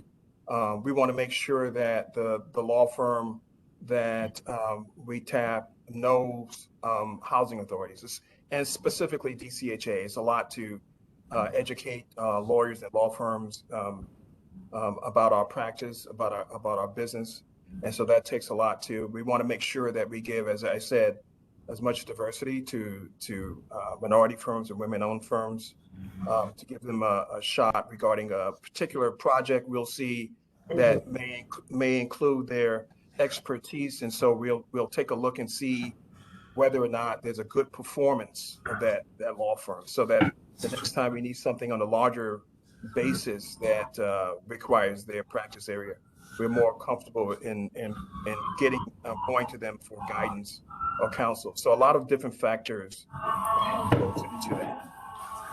Okay, thank you. Thank you. So I know Anne has a question, and then Dion. Yeah.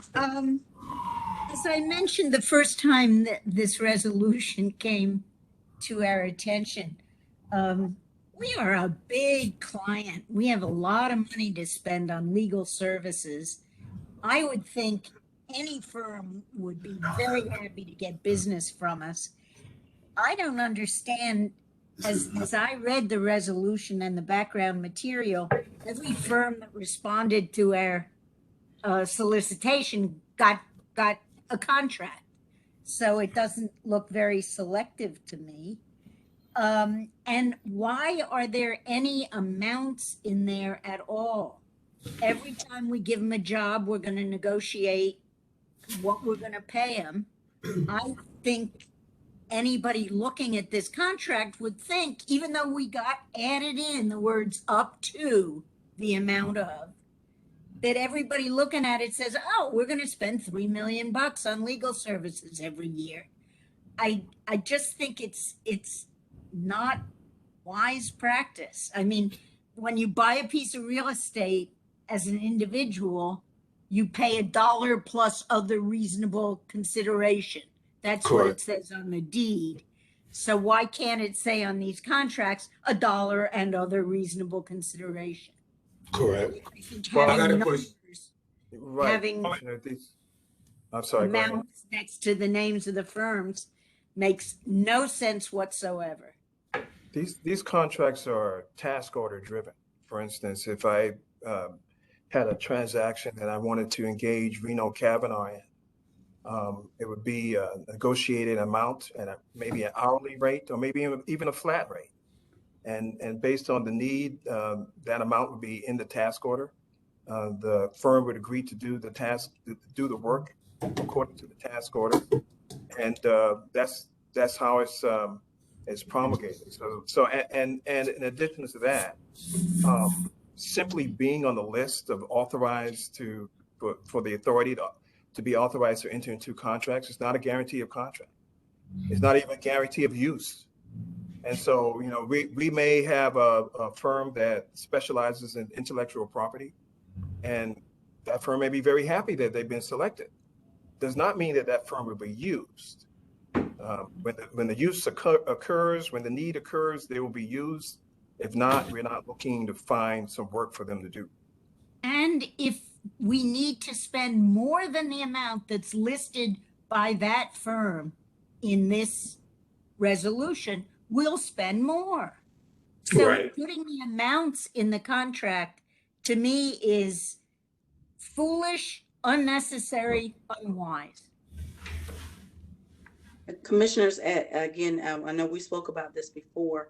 As a government agency, obviously, we are charged with being as transparent as possible with regard to what it is that we are looking to spend. And our executive director has requested that our office works directly with the Office of Financial Management to, again, make sure we're spending to budget. And so in order to make sure we do that as part of the budget that has been approved, we need to be able to know what the parameters are so that we can be able to assist with managing these contracts, assisting all of the clients in the Housing Authority with doing that, with all the services that are there, so that we know when we're approaching, again, a threshold, when we're getting close, because it's not just that the General Counsel can just spend more money. He actually has to come to us. We have to actually see if there's a contract modification that's necessary to extend the contract. They can't just go over the amount. And if it's in excess of a certain amount, we have to come back to you all as a board and ask for the authorization to do so. So it's not a situation where, you know, the General Counsel can just authorize additional spending for any contract. We have to have checks and balances there. And part of that is being able to have an amount so that we know what the check needs to be so we can be able to help balance. But the amounts that are written for each firm are utterly meaningless. We don't expect to spend that much. We may spend nothing. We may need to spend more, even if it means coming back to us. It just, it doesn't look good to me to say we're going to spend $300,000 or whatever the amount is with Venable. What if we don't need Venable at all? The amount sitting there is tempting to them and tempting to us. Correct. We've got the max is 3 million for legal services, outside counsel. I don't see any reason why we have to have amounts for each firm. And I would ask you, Mr. Mays, how did you arrive at the amount for each firm? Looks Well, kind of we- arbitrary. Right, we base that on the prior usage and what we foresee in the future as far as the use of the firm is concerned, and the way that we intend to use firms. When we have firms that are on our list and there are insurance counsel, then of course the agency doesn't pay any money at all. And so we're looking for those alternative ways of engaging our outside counsel that's different than what has been done previously.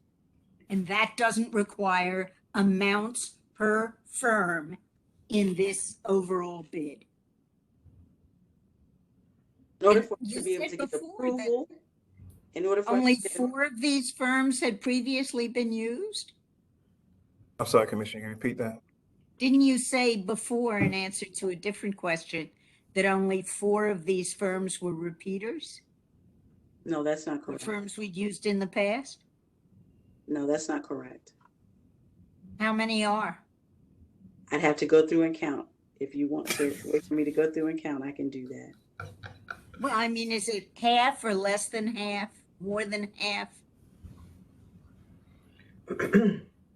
Because if you're basing it on prior use and we've never used half of these firms before, you have no basis. More than half. My quick count is 11 that again have been under contract with the Housing Authority. I have a question. How'd you judge the other 7? How much you were going to spend with them? Based on their expertise. Yeah. I have a question. Chair, I have a question as well. Yeah, so Dion has a question, and then Antonio, and then LaVon. Who's here? Dion? Antonio, you want to ask your question in the meantime? My question is, out of all this insurance and all this going around, what is the interest to the residents? Nothing.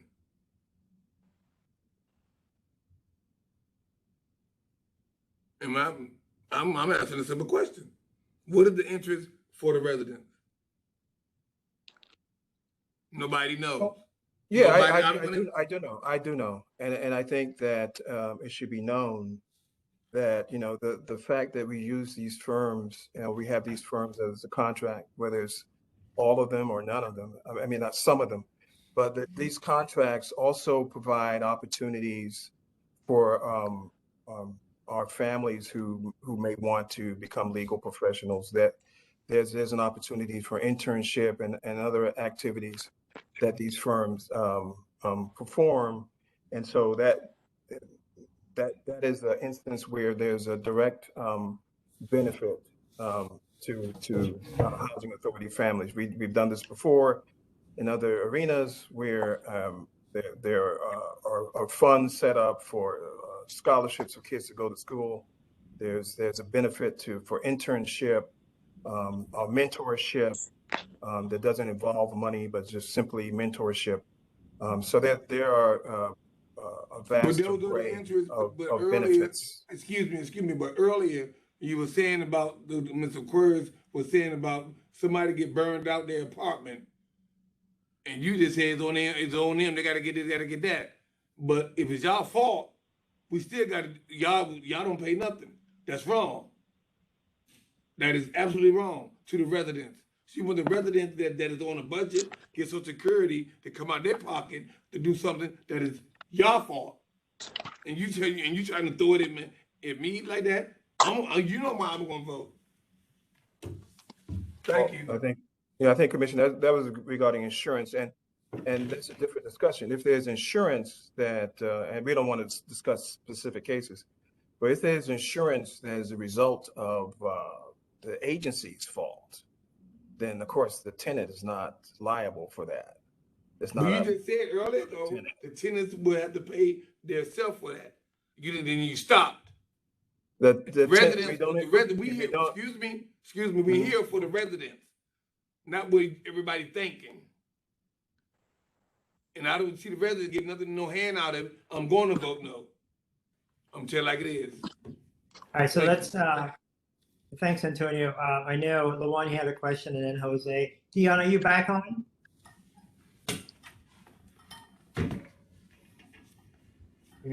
Go ahead, LaJuan.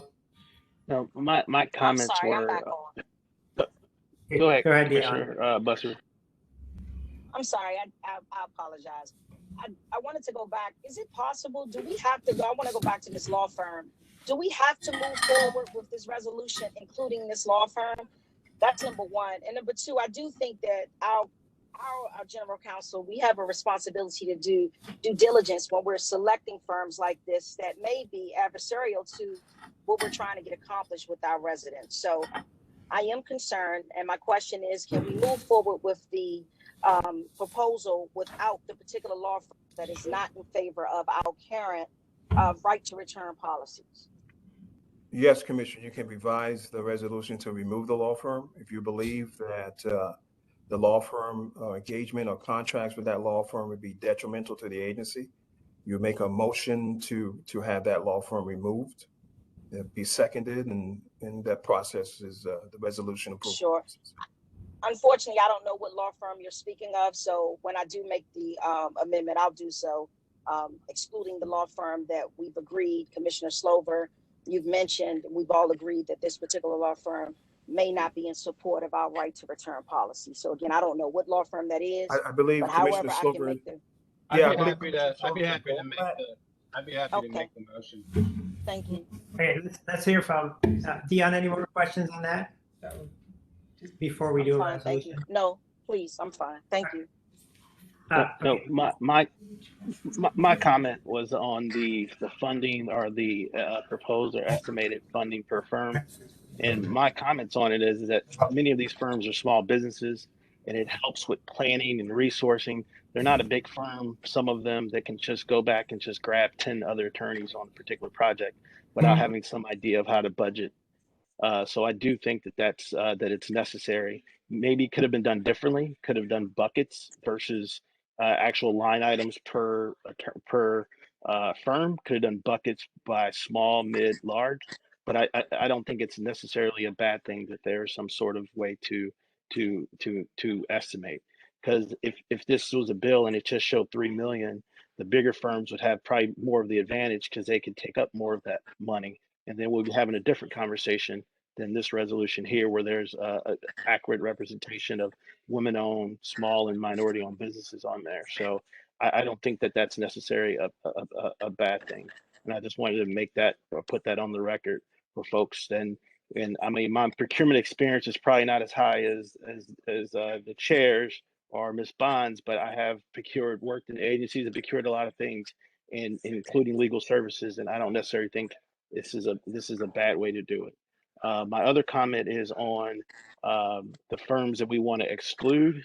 I think in the future, when these solicitations come out, that maybe just letting the board know, because there's some key pillars or key ideas that I think that the board wants to make sure that is represented on the items that we procure, would avoid us from having this conversation here in the committee meeting, in the board meeting. Those are all my comments. Commissioners, if I just may, again, with regard to the issue that Commissioner Slover raised, it is something that is definitely important, but it is not anything that would have come up in a conflict. It's not anything that would have been of common knowledge with regard to a solicitation. So I just want to be careful, because the firm that you're referencing is one of the small firms. It is one that, again, you have on the list, and it is one that was high scoring. So I just need to make sure that we have established a record if we're making a determination that we're not going to select them because of an issue that, again, I would just want to get more information on how long ago this has been and whether this is the firm's position or whether it was a client's position that hired the firm, which is a different matter entirely. So to exclude a firm, I just want to make sure that we're understanding that, again, it's based on an issue that could have occurred, again, during the time they were receiving benefits from a client paying them to take a certain position. And that, again, from a procurement perspective, I just need to make sure I have documentation. So if they want to protest why we did not select them, we've got documentation to show it, because based on the evaluation, they scored high enough to receive at least acknowledgement of an award. And Ms. Barnes, I want to assure you that in the near future, being that you have that position and as you know, when Lisa, and I don't usually like to compare people, but the person prior to you, one thing Lisa taught me was she made sure she did her homework on who did solicitation before she even came to our board. And when you first receive that position, you have to do what your directors tell you to do. So being that I, as a board member and as one of a director who just informed Brenda, your director, in brown bag and brought it to the attention on this floor, which we was embarrassed about, that it should never happen again, because it should begin in your shop, that you come up with how to do a triage the best way you can, because you can't be 100% right all the time. But don't tell me, because other housing authorities do just that. They make sure that when they doing a solicitation, they have a team together to investigate as much as possible before you even get to a panel. Thank you. And that's all that we really need to move as we move forward, so it would never happen again. So I disagree with that. Sorry, Chair. Can I say that? We yes, don't. go right ahead.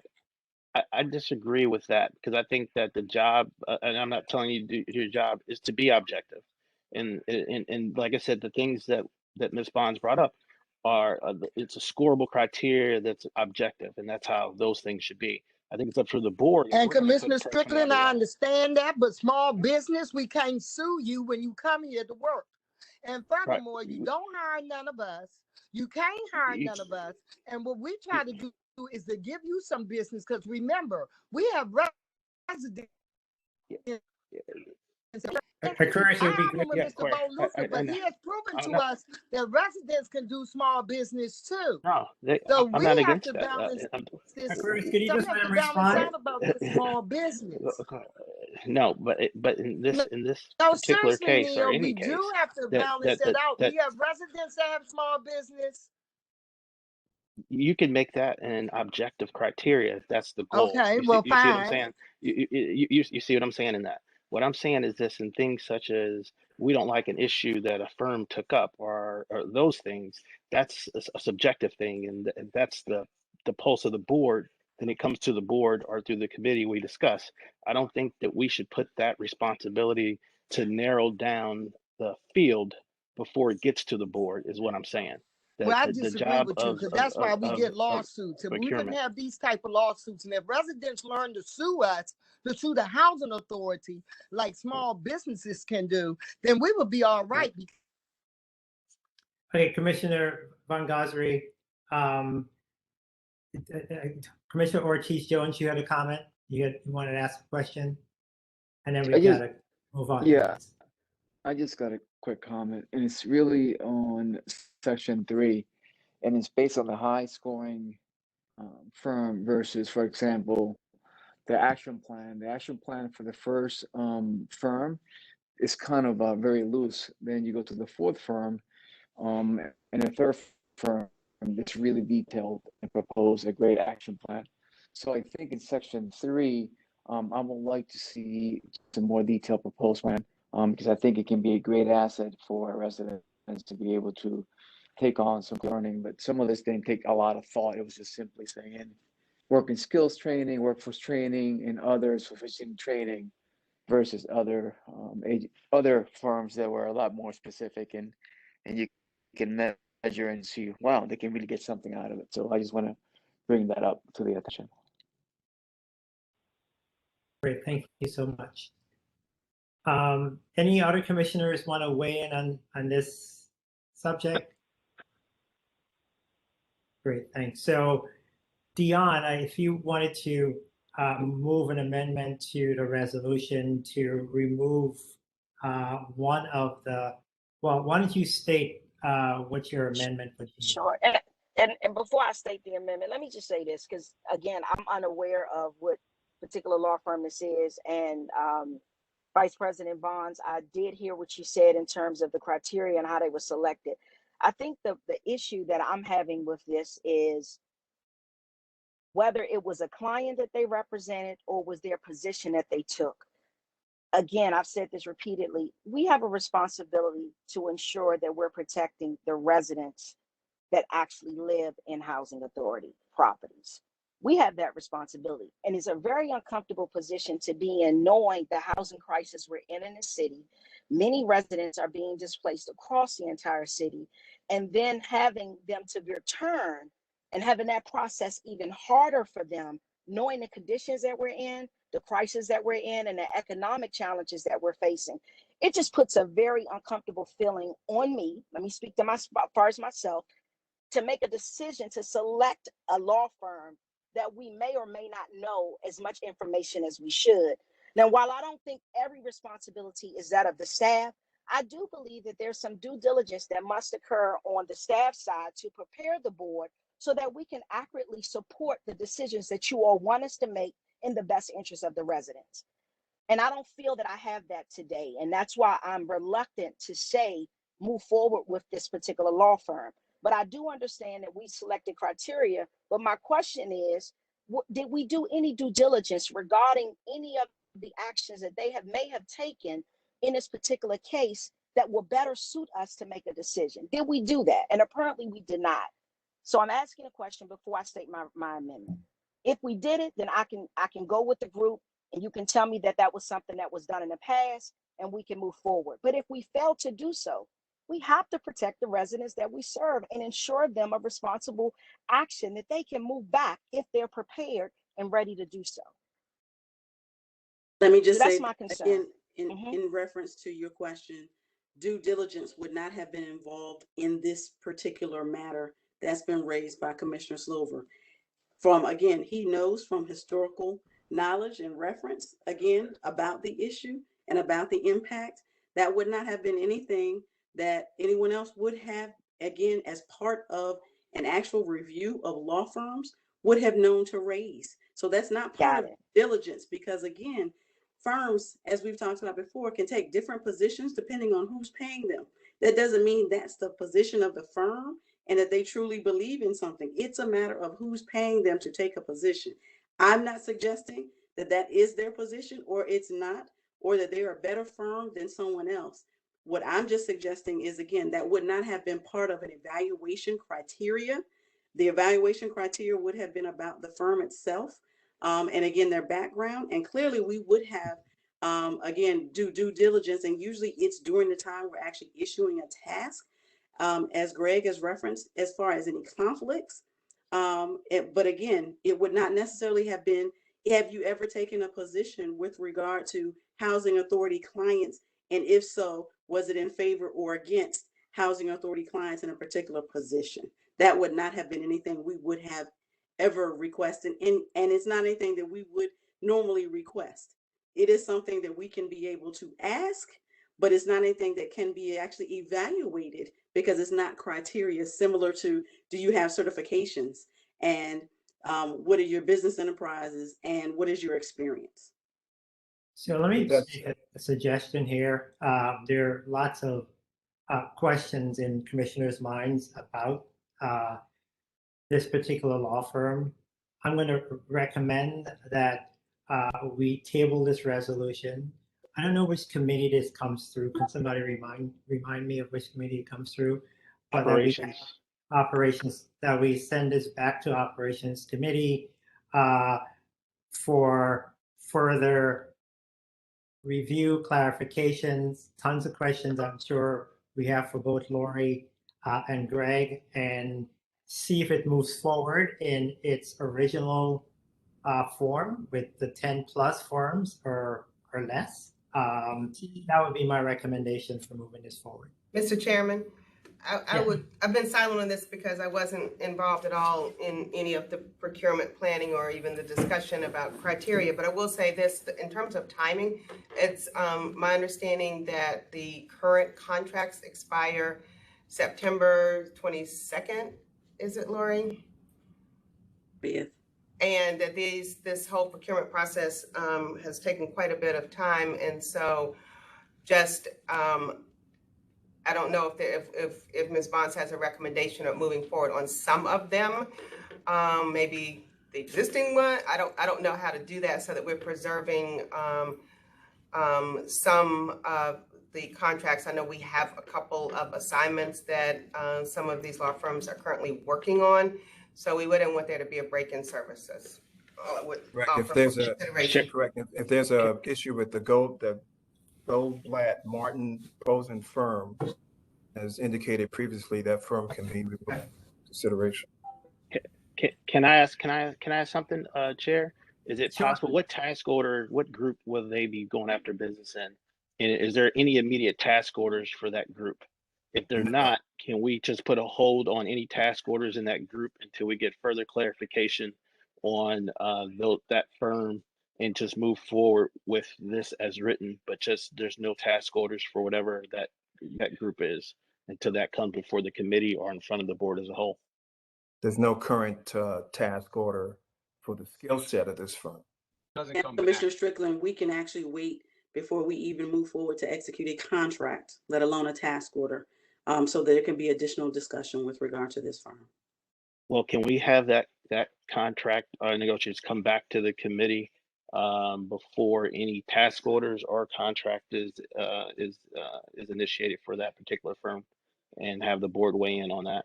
And that gives us some more time to do some due diligence regarding this particular firm. That we can, yeah. I don't want to just single out one firm, but the task orders for that group that firm would fall into. Okay. Another way to do it, sorry for the interruption, would be, I think Director Donald was saying that, you know, the risk here is that we have current contracts with existing firms. I assume all the existing firms are on this solicitation as well? Yes. So that's correct. Why couldn't we, I think she had mentioned, could we bifurcate this and then pass all, re-up all the contracts with the firms that we have existing contracts with, hold all the others back while we do this work, so we don't single one out and create a problem, and then come back, take it through your committee and see where it lands. One thing on that, Commissioner Slover, I was thinking of competition. Like I said, I don't know how it's truncated, because they may be trying to replace somebody and there's someone else on that list. So I'd rather we just pull out that whole category that GMP is part of. If we can just pull that whole category out and whatever firms that are tied to that and just move forward. That's just my thought, because I don't know if we're getting the best rates with what we have right now. And I think other folks may be competitive. I mean, it's fair just, point. Fair point. Yeah. Yeah. So that's would just be, my thoughts on it. Yeah, that would be better for us because, you know, as we go forward, we'll have transactions that we have firms here that would be involved in those transactions. So that would be better for us. Okay, so go ahead, Lamar. Sorry, no. So I was going to say, so how do we word this, you know, in the way that you know, we would make an amendment to the resolution to withhold the contract concerning the specialty related to risk management, account collections, local DC administrative agencies where it was designated by GMP was designated, and then come back to the, well, that's what we'll do. We'll do that. Not call out GMP, but just the category. Yeah, just a category, because like I said, I don't want to leave it open for some sort of a legal challenge later. So the category is we'll say risk management, account collections. Does And DC matters, right? and local DC administrative agency matters. Does that knock out anybody that we have working on a matter right now? No, not currently. And I'm looking through our list, and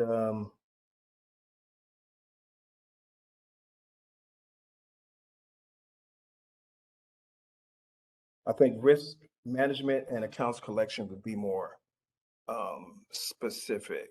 I think it'd be more helpful. Okay, so I just want to be clear. So the category, so we're eliminating, removing the category from any contractual action, right, until a further review by the operations committee. Correct. Yes. That's the amendment to this resolution. Risk management and account collections. Great. Any other questions? And before we do that, so Madam Director, I know this is your first, this is your third meeting with us, but we at that say every time we are about to table a resolution for further conversation, the question, we hear that if we don't do it now, something happens, and so I just want to remind your staff, as I'm reminding you, that you got to give us time to have these deliberations. And sometimes these deliberations can only occur in our board meetings. And so, Mr. Chairman, that This registered time with me the first meeting, and yes, but I'm trying, there's some practices that we're still catching up to. Yes. So okay, noted. great. So, well, we're giving you until the end of the fiscal year. Okay. I want to echo that point, Neil, and thank you for bringing it up, because I think a lot of us do feel that we're often put in a position where we don't enjoy it. So thank you for bringing that up. Yeah, you're welcome. I mean, it's a broken record, and so we're hoping that our director will put it back together. So, so we are voting on an amended resolution 2117. And so I will entertain a motion to approve amended resolution 2117, and we'll put all the language in the formal document. Is there a motion? Motion. Is there a second? Roll call. Thank you. Commissioner Strickland? Yes. Thank you. Commissioner Bessie Reader? Yes. Thank you. Commissioner Ortiz Gow?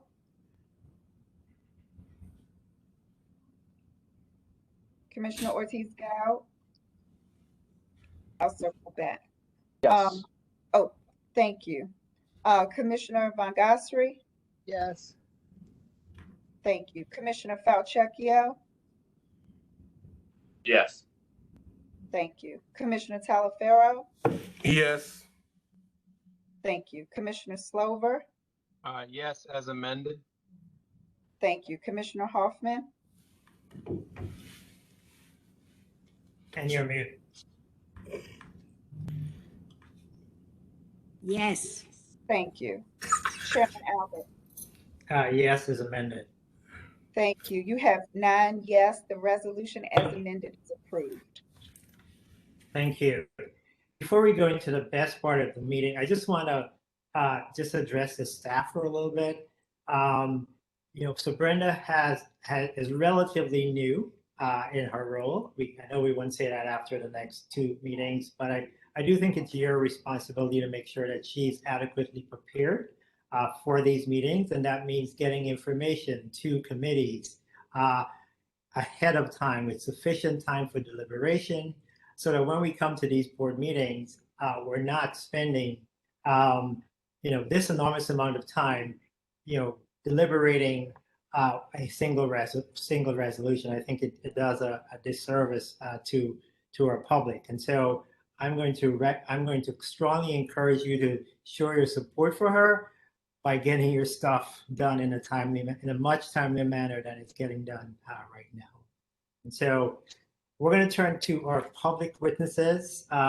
Deborah Frazier, I'm going to get you started. I'm going to add back 2 minutes, as I promised you I will.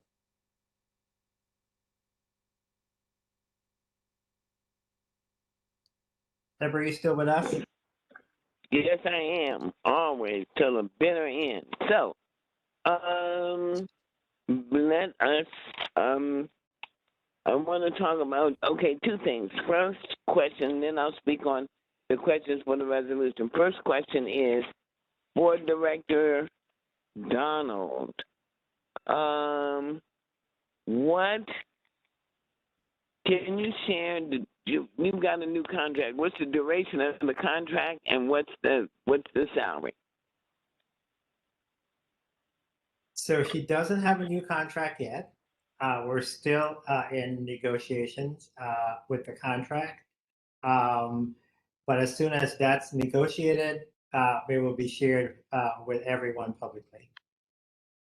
What's the duration of the contract? Is that still being negotiated? No, the board voted on a 2-year extension. 2 years from when? That's a good question. So it's 2 years. It's a 2-year contract. The goal is to have our contract start at the beginning of October, October 1, which is coterminous with our fiscal year. Okay. Second, Director Donald, as you learn how we do things. So, the director's report is very important because individuals would like to know what you yourself personally are doing. It's nice that you spoke on the different resolutions. Maybe you've got department heads for that. But to hear personally from your take on the progress of the Housing Authority and what you're involved in is most important. So please do a director's report that involves what the director is facilitating. Third thing, Ms. Donald, you committed in the June meeting, July meeting, to have monthly meetings with the residents and the constituents of the DC Housing Authority. Is that in place? And when will the first meeting occur?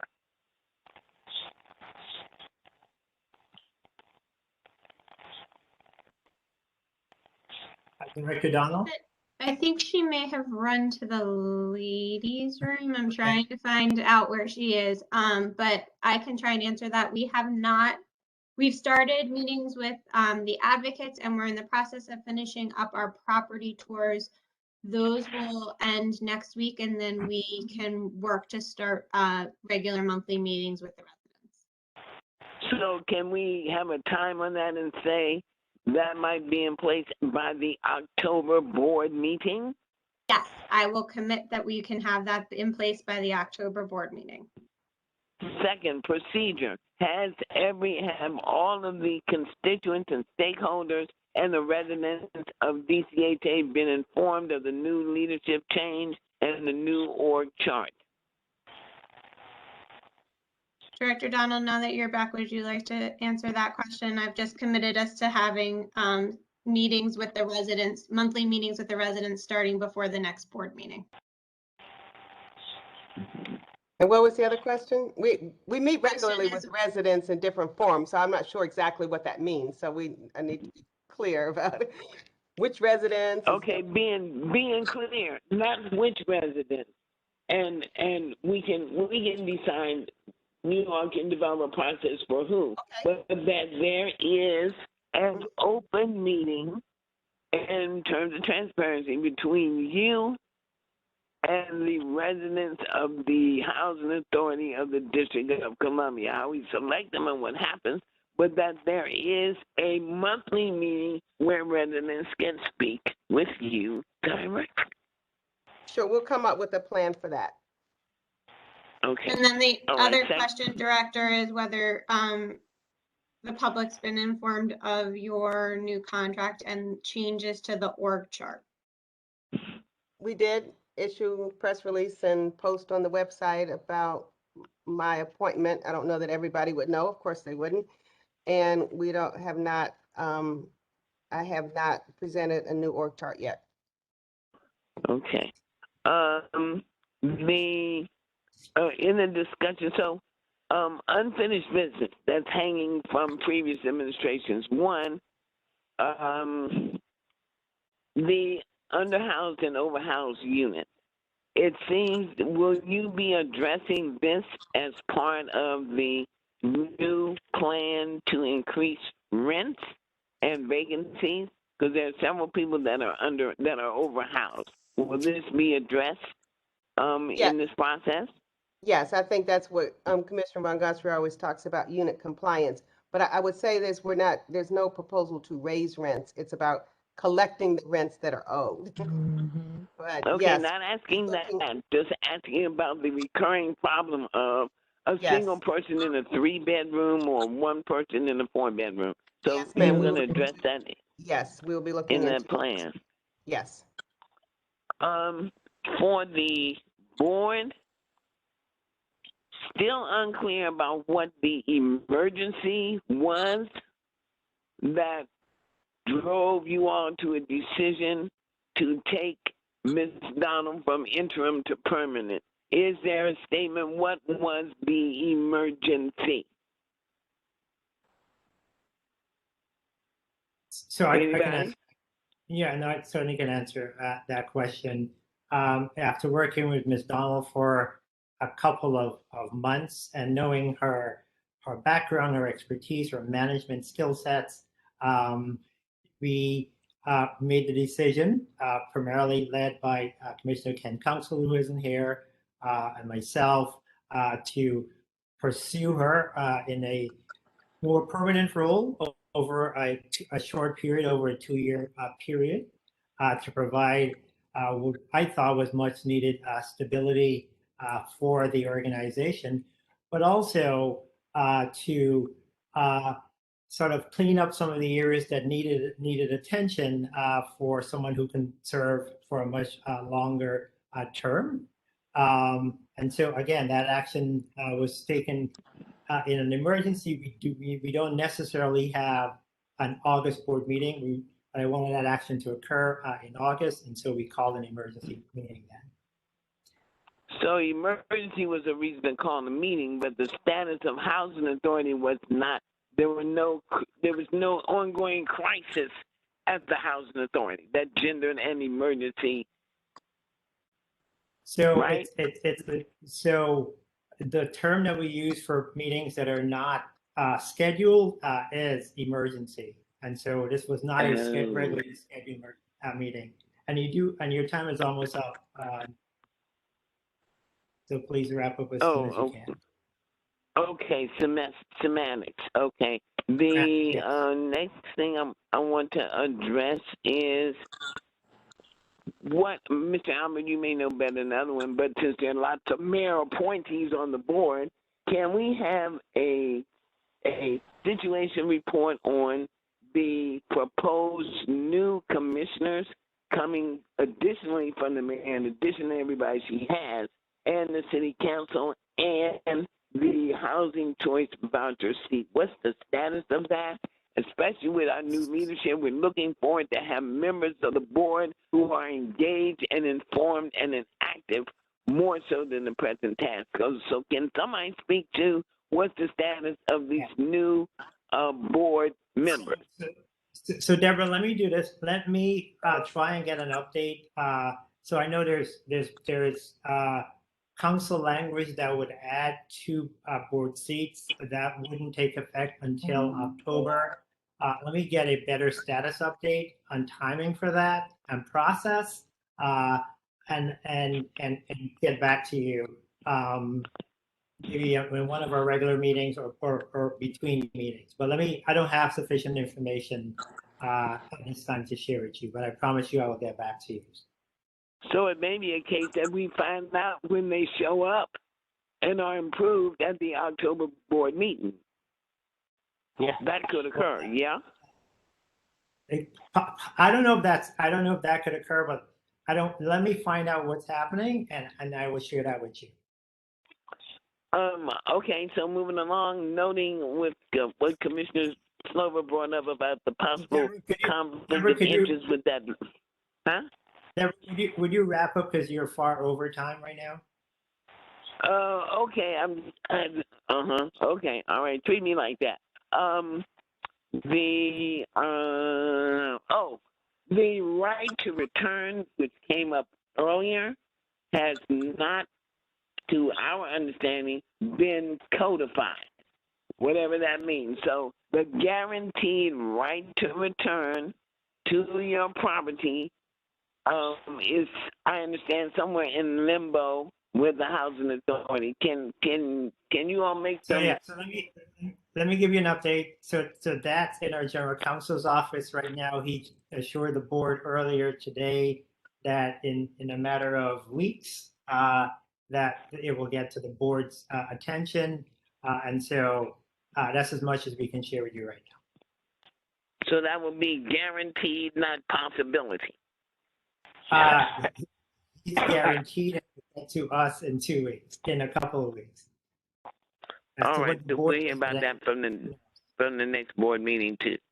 All right, any other questions that I have, I will address by email to the board. One other thing. So as we talk about, it seems that there's redundancy between the insurance for DCHA and the law contractors that you all are proposing to use. So what,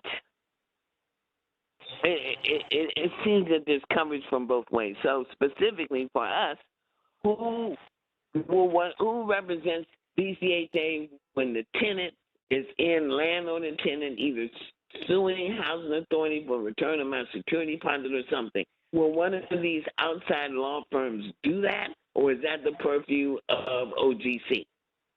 Okay, so thank you for your question. Let me have Greg respond, and then Deborah, I've got to move on to the next person on the list. Yeah, okay. If I think I understood the question is that in a case against DCHA or DCHA suing a tenant, was that the question? Yes, for eviction or something. In both of those instances, the tenant is in the court with DCHA. I mean, tenant either suing for the return of my property or to reduce my arrears. I'm in court fighting with DCHA. Is that OGC or one of these other little law firms? Most likely it's going to be OGC. It's going to be OGC or one of the firms, but more likely OGC. Okay. Okay, thank you so much, Deborah. I have to move on. Go on. All right, thanks so much. Next up is Umar Mushin. May I just clarify Greg's answer that OGC or the firm will be representing the authority, not the resident? Correct. Right, that's correct, yes. Thanks for clarification there. Bo? Yes, am I there? Hello? Yes, we can hear you. Okay, my apology. I wasn't there. I didn't know. I didn't really want to ask a question. I really wanted to give first and foremost, I haven't talked to Ms. Donald since she became the new director. I wanted to say thanks to Ms. Donalds, right? Congratulations. And I just wanted to give congratulations to Ms. Donalds and Ms. Cooper. Ms. Cooper for doing a great job, has been helping us when it comes to the audit and compliance, as well as the other Ms. Rachel. I just wanted to give thanks to them for doing a good job on what they've been doing since they've been in there. You know, most definitely Ms. Donald, Director Donalds has been closely in contact with me, talked to me various times on issues that we need to get settled, and she settled majority all of them, just as well as with Ms. Cooper. And I would like for, you know, maybe we could suggest that maybe Ms. Cooper could do a Zoom meeting with all of the resident council members, so she can, you know, more so get us in tune with what she's really doing behind the scene, to get a lot of people up to date what's going on and what she's been doing. And she's been doing a great job with helping us with the audit and compliance to get us up to par on what we need to do's and the don'ts, and so we won't do it again. And also thank you too, also Mr. Albert, you know, for being a great chair and having the ear and listening to us too, because you know how I can be, but I'm basically content of what's going on right about now, because they are sitting down and talking to us and being able to let us listen to, as opposed to just over not listening to us at all. So that's all I basically wanted to say. Thanks again, Director Donalds. Thanks, Miss Petuna Cooper and Rachel, and that's who's actually been helping us. And I really appreciate it. Really, really do.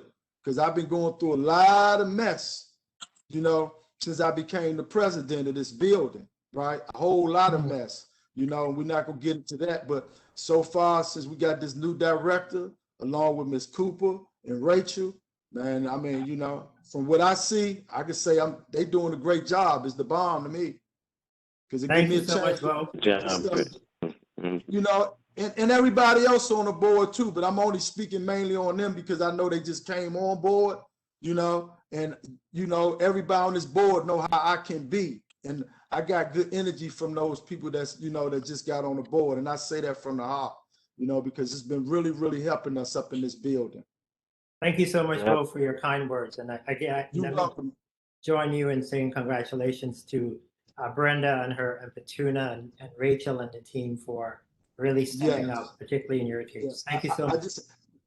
I had to get that out, man, because I mean, I could call Miss Donald, she'll reply, she'll give me a call back or reply back. I could call you, Neil, you'll give me a call or reply back. And most definitely Miss Cooper, and Rachel too, because I spoke to her today. But once again, thank you all. And that's all I really had to say.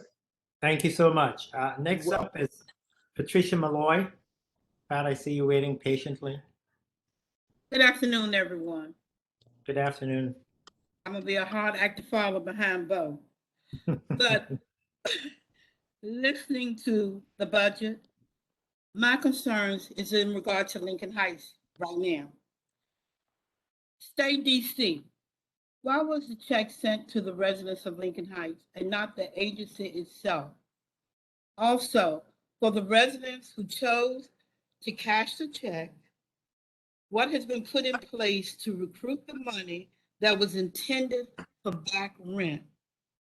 No one can seem to answer that. I know for a fact some residents have gotten $10,000 up, because you know how we residents talk. My next concern is, when will Lincoln Heights be having or getting update on the transformation plan, which was scheduled to begin this month? Our contact person was Kanisha Brown, who is no longer employed with DCHA. Who is the contact person to replace her? Also, the phones in our rental office. For the past 2 years, I've been asking. Lincoln Heights have 2 HMAs plus a manager. We only have one phone line, one, with one phone number. That's 724-8535. If that HMA, a person is on that line, we as residents think the office is not open, but the office is open. I'm tired of DCHA telling me we're working on it. I don't believe you, because for 2 years, we still have one phone line. Also, the Lincoln Heights the DC Housing Authority Resident Council election is tomorrow. It is so secretive that I've been asking for 2 weeks who will be opening the Lincoln Heights Enhancement Center, opening and closing the Lincoln Heights Enhancement Center on tomorrow. As though it's a secret that no one can tell me. Why? Also, due to the pandemic, who will be cleaning the Enhancement Center or wiping down stuff after the election? What is so secretive that you cannot share that information with the leadership in Lincoln Heights property? Also, I would like for Director Donald and Chairperson Albert to give me a phone call, because I am very disturbed behind a 5-page book that I received August the 25th through my mail slot. I was not at home, and it's very disturbing to me.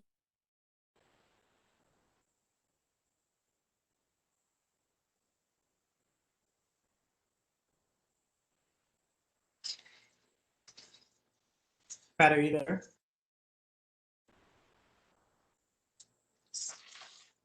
Looks like she lost connection.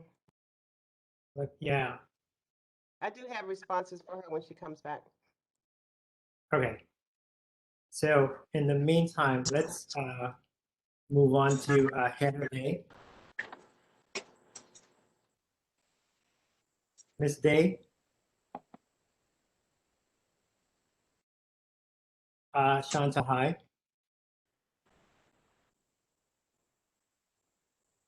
Ms. High. Sorry, one sec. Sorry. Ms. Technical High. difficulties. Sorry about that.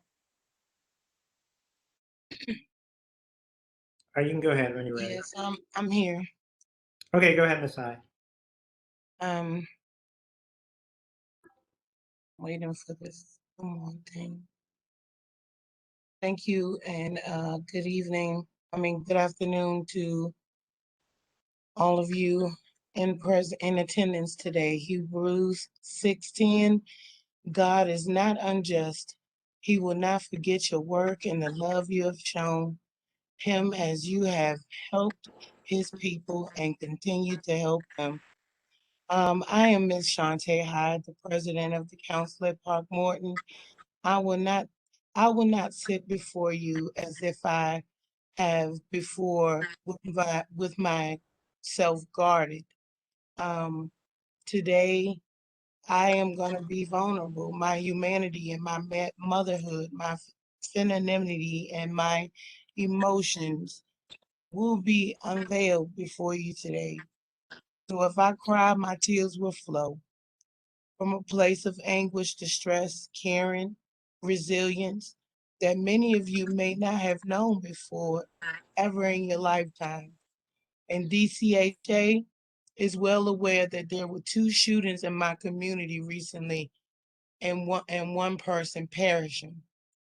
In 20 years I have been here, I have seen more than my fair share of bodies hit the pavement, and my soul is tired. However, it is ablaze with a newfound fury, like a phoenix from the ashes. And my dear favorite poet, the late Maya Angelou, says, "Still I rise." And a woman, a phenomenal woman, that's me. I have loved Park Morton community for so long and partied with my neighbors, educated their children, helped them elevate themselves to new plateaus, prayed so many prayers, cried, bled, and cheered for Park Morton. I carried the torch that was lit by the late great Miss Marie A. Whitfield, my mentor. I've worked so hard to make this community a real home so that many before me, it was ripped to shreds in the name of this non-existent redevelopment. And for years, DCHA struck me down, but have stolen ideas from me instead of working with me for the betterment of this community. This is just one form of oppression that has kept Black families from advancing forward in life, especially my Black family, and it ends now. There have been many other residents that have resided at Park Morton a lot longer than I. However, most of them have since moved or waiting for the day that they would return home, but who would want to return to something that doesn't feel like it would ever be safe? Our lives are never valued, only the property that we reside upon. I have fought to have peace and safety here for so long. It is time for DCHA to step up and do theirs. Psalms 4:8, in peace I will lie down and sleep, for you alone, Lord.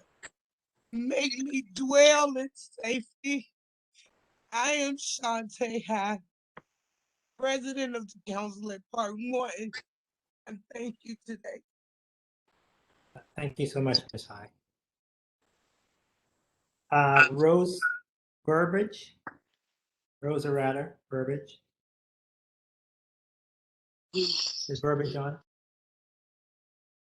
Pat, we're gonna get back to you, so I know you cut out. Yeah, my power went out. All right, so Pat, why don't you continue? I think you have like 2 minutes left. Well, I was just asking if you, Director Donald, could contact me. I was speaking on a letter that I received that's very disturbing. I would rather not discuss it openly. All right, so I'm sure the director will contact you and then fill us in. I'll call you Ms. Malloy, but I do want Ms. Lynch or Mr. Harris to talk about the elections because that's tomorrow. And apologies if the information hasn't flowed as directly as I understood that it would have. But you asked specifically about who's opening the enhancement center and then about cleaning and anything else pertaining to the election. So who can answer that? And not only that, Director Donald, we have a provider in the Enhancement Center that has not been notified that tomorrow they cannot be in there. They were not notified. Okay. All right. Is that you, Brandy, or Brian? That's me, Director Donald. Mr. Harris. Yes, ma'am. Sorry about that. Brian Harris, Director of Resident Services. Good afternoon, everyone. Good afternoon, Ms. Malloy. Just following up with, yes, ma'am. Just following up with your couple of your questions. And so, just so you know, as far as communication, so property management team directly is open in the facility. It will be the property manager with also involvement from a safety standpoint and support standpoint from our Office of Public Safety will also be involved as well. And then also to your other question as it relates to and the cleaning of the building, I'm sorry, will be done by our property management team as well once the election is done as of tomorrow. So the buildings will be open and readily available at 11:30 a.m. for the monitors to come into the building, and we'll close. The voting time is over at 7 p.m. The other piece you brought up was about Homes for Hope. Mr. Byron Pugh, the Deputy of Resident Services, he actually spoke with Homes for Hope and actually sent them an email and left a message just to let them know that also that they would not be able to use the service, the Enhancement Center during the election, just so you know that as well. Okay. And that's all I have, Director Donald. Ms. Malloy, is that what you needed for the elections? Is that what you needed in terms of the elections? Yes, I just wanted to know what was so secretive. Right. Because as of yesterday, no one seemed to want to discuss anything, and I'm trying to see what is the secret. I don't think it was intended to be, but I will follow up with you and we can catch up on those other issues. Okay. Thank Thank you. you, Malloy. Thank you, Director. Curlis Lori.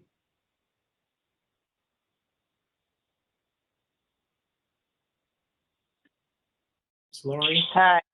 Yes, a pleasant good evening, day, afternoon. Good afternoon. Thank you. Hi, are you, Ms. Donald? I think we have talked, but let's get into it. First of all, I may not be pronouncing this right, so help me with the language. Is it resolution or reservation 13? Resolution. Talk about resolution 13. What is that? Could somebody explain to me what is that? There is a reservation 13. Are you talking about the redevelopment project over at the old RFK Stadium? I'm just talking about the that particular number, resolution 13. It's supposed to be about making affordable housing, right? Am I correct? I'm not sure I'm not sure what resolution 13 refers to. I wasn't around for resolution 13.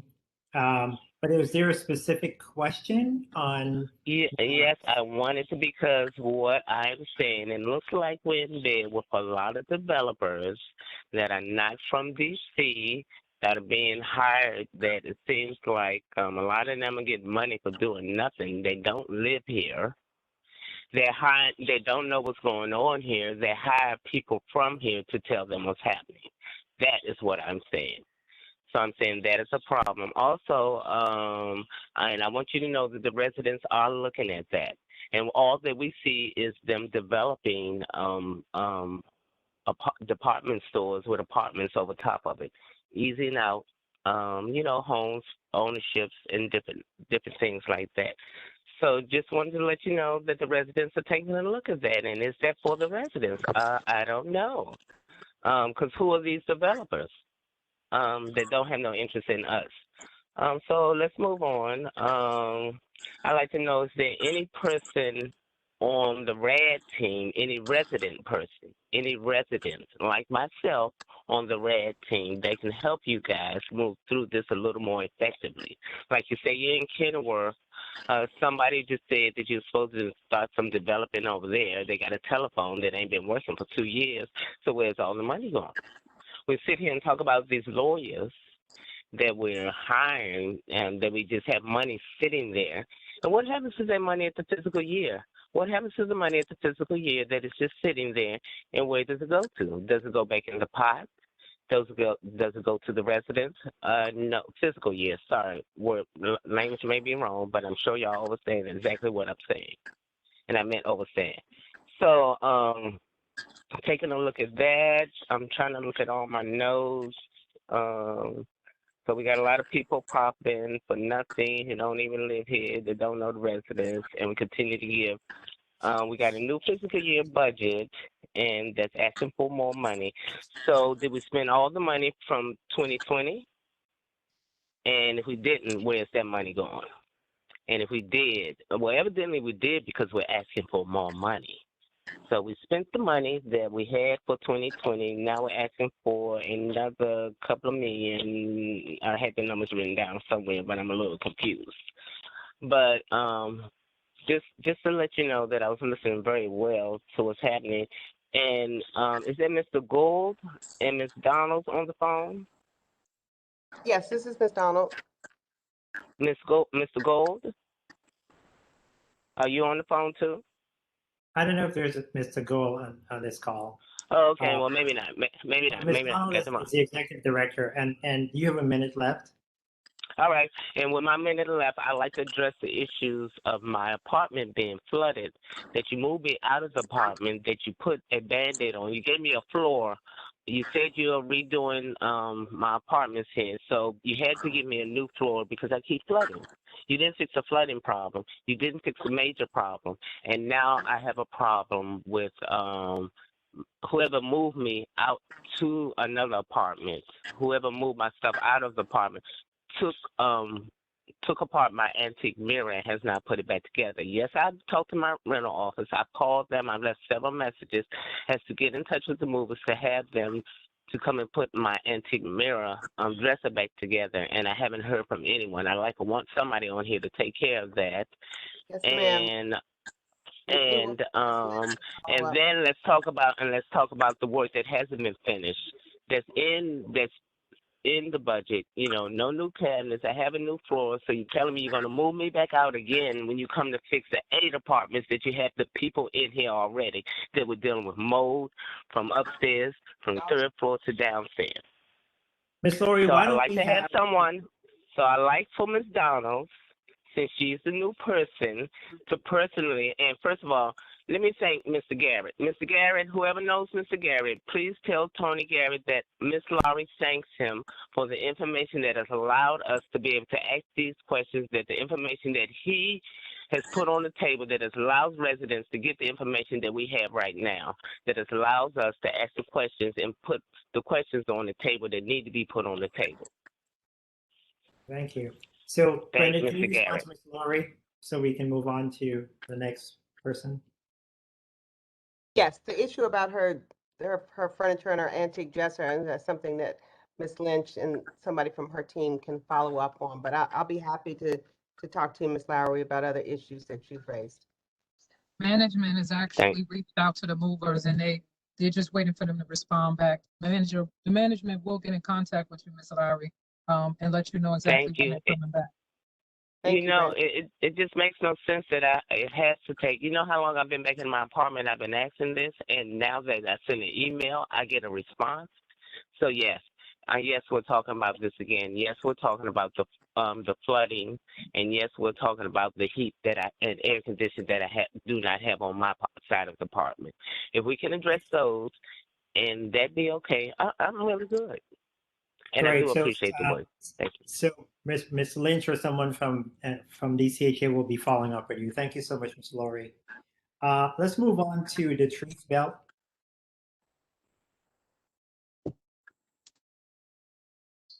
Ms. Belt. Let's come back. Linda Brown.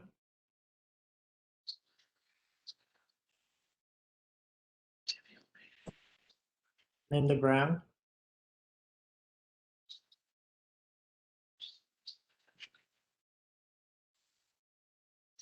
All right, let's move on to Amy Koningsberg.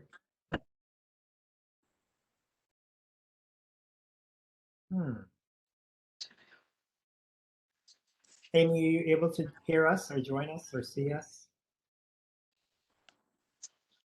Hello. Hi, is that Amy? No, this is Linda Brown. Linda, go right ahead. Good afternoon, commissioners and the new director. My name is Linda Brown, and I live in Greenleaf Senior. And I actually have 3 quick questions. The first is with your staff is undergoing changes, and how are you going to review your complaint about your staff? I understand with COVID happening, there are a lot of changes have taken place, but your front office on these properties are still not open, and the residents don't know when they're opening. So there is no understanding of when they're going to be in the office, and they don't follow through on what the request. So how are you going to handle that? Because it is very confusing and there's no communication. And so we can't resolve anything if they're not there and we don't know when they're there. That's one. The fall is coming. And so I know with routine repairs, and so there are now a lot of vacancies in the building. And so how are you going to handle the rodents that are going to be trying to get back in to the property and bugs? And how are you going to handle that in the vacancies as well as the units that are occupied? And the other thing is, as we're talking about developing, will the developers take into consideration that when we're talking about staying in our units, if possible, the mold and lead and possibly cracks that are maybe in the building, how is that going to be possible with safety issues? So if you can address that, broadly or later, I would appreciate that. Thank you. Yes, ma'am. This is Brenda Donald. We do have a Greenleaf residents meeting this evening. I hope that you have been notified about that. And of course, that's to talk about the development work. And in terms of our on-site staff and responses for maintenance needs and that sort of thing, we haven't stopped anything. I know we did have to pull staff out of a couple of buildings for COVID exposure. I don't think Greenleaf was one, but Ms. Lynch, can you respond or follow up with Ms. Brown? Yes, Ms. Brown, your office actually should be open 5 days a week, even though we're splitting our time. Housing managers have a certain set of days in the HMA, so your office should be open. I can follow up with you to find out at what point you come to the office and they weren't open. But what is happening is by appointment because of, I'm sorry. No, I was going to say, yes, they're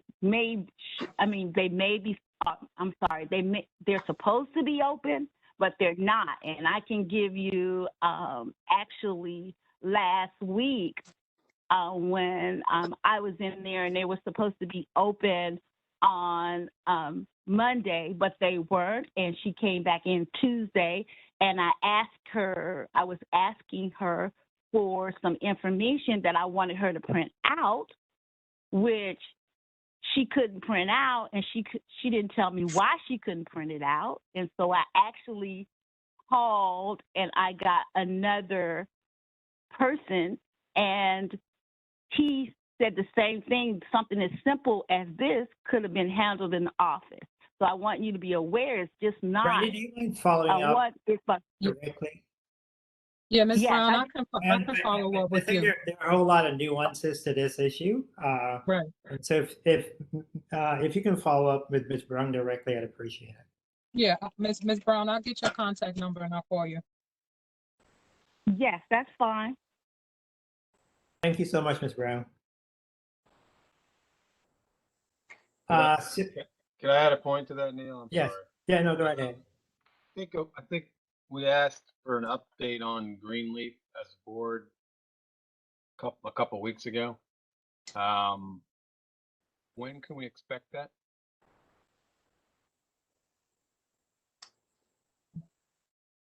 We're planning to do a substantial update on, I think it is tentatively planned for the DevMod meeting at the end of the month. So the end of September. Yeah, A few thank you. weeks. Mhm. All right, thank you. Thank you. Danielle? I know I saw you on camera a few seconds ago. Good afternoon, everyone. Just give me one Good second. afternoon, sir. Sorry, I got to tell my kid to put down the volume on the TV. Good afternoon, everyone. My name is Daniel Del Piélago. I'm an organizer with Empower DC. I've got a couple of issues I want to bring to the attention of the board. One is these elections that are happening tomorrow and Friday. First, let me give thanks and props to Mr. Fashad Tyler, who has been helpful in answering questions that have come up throughout this process. My concern lies with this third party, who I'm not sure is being as effective as they can. I've now had several issues with people getting misinformation.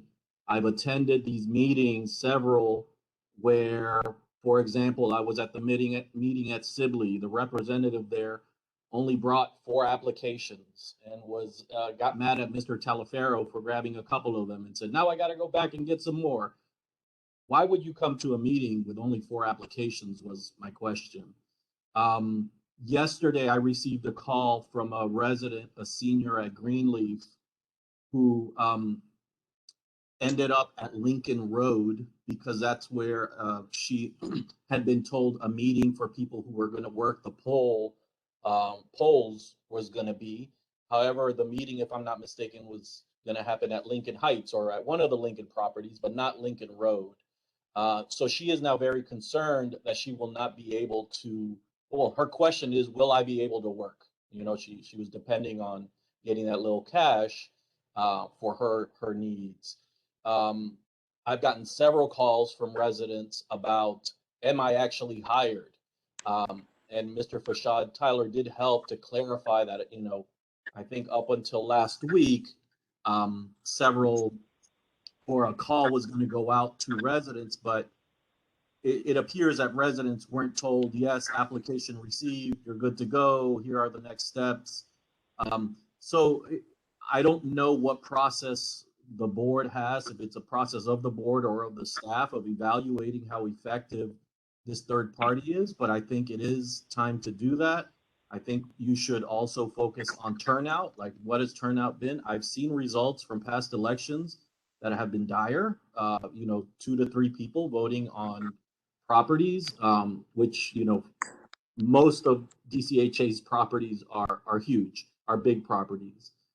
So I think that's inexcusable that if we continue to hire this third party that is not yielding turnout, that is not giving your clients, public housing residents, the customer service, just the support that they need to make these successful. I think it leads to folks not wanting to engage in these because it's problematic. We just heard Ms. Malloy talking about some of the issues, and they all do get addressed at some point, but it seems that extra steps have to be taken in order to get to some resolution. Like another resident called me from Greenleaf Senior who was saying, is the property wheelchair accessible? The third party did not know that. So I think it's those kind of things that have to be addressed, and some sort of, I don't know, evaluation audit of this third party needs to be done to ensure that these critical elections, I mean, to me, they are critical. The resident councils are the front line for residents, and they I need to know your time occur. is up. Let me just ask Brenda, I know the election is tomorrow and it's almost 4 p.m., but given the concerns that Danielle is raising, is there anything that we can do as an organization between tonight and the elections tomorrow, ensure people have access to the polls, that people know that this is happening? If if what I'm hearing is true, there's got to be some effort to energize the third-party group that we're using. So Brenda, have you heard this before, and are there any thoughts on how we? I haven't. I guess last month when Daniel came before the board to talk about the elections, concerns about the elections, must have been 2 months ago now.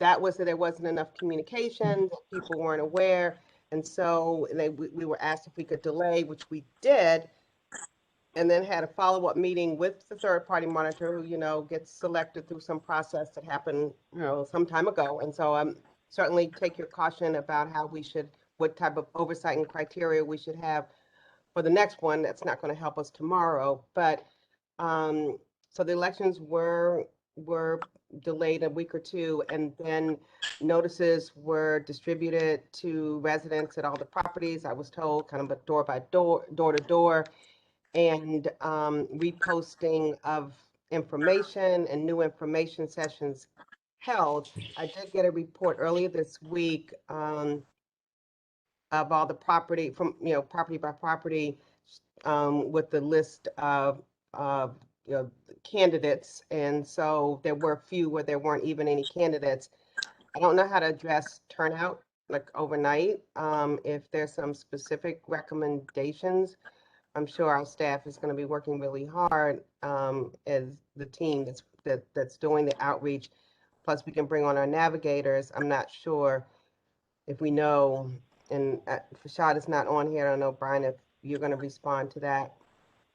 And let me ask Danielle, can you think off the top of your head of anything that we could be doing within the next few hours to maximize turnout and make sure that people know what's happening? So I'll share what we've been doing is, we've sent an email earlier this week reminding folks here, these are the dates. These are the dates that your I think it's property is amazing that scheduled somebody for. don't live in the housing authority to do so. Excuse me. The time that people can vote and what they need to do to vote. At our own expense, we've also scheduled text blast for each of the respective dates to let at least the people we have contacts for. Of course, we don't have contacts for every resident at every property, but through the outreach that we do, we are sending a text blast saying, hello, today is the date of your election. It's important for you to get out there and vote. Polls are open from 1 to 7. The only issue with that is that I don't know exactly the polling site for each property, which may be a little different. We have directed folks to call their property managers in order to find that out if they're not clear.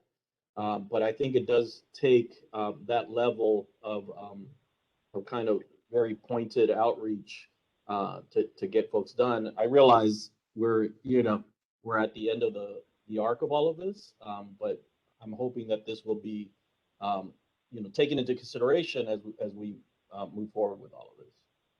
Thank you so much, Daniel, for And if I sharing could that. add, and I apologize because I got on my soapbox about that. If I could just flag real quick, I was out at Berry Farm recently, and I'm noticing that the buildings that were just designated as historic have vines growing all over them. The trees, the branches are getting really close, if not already touching the buildings. There's grass growing in and all around the fenced areas where they're designated. I know nothing development wise is going to happen with them, but we can't have demolition by neglect. So I wanted to flag that something needs to be done to make sure that those buildings aren't any worse for the wear because they're not being maintained. Daniel, thanks for flagging that, and I'm sure the director is taking notes. Thank you so much. William Jordan?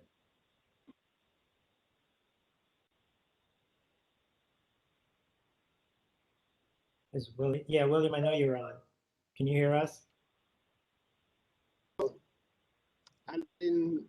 Hello, William Jordan. Is that who you called? That was me. Yes, sir. Good afternoon. Go right ahead. Good afternoon. My name is William Jordan. I'm a member of the Park Morton Equity Team.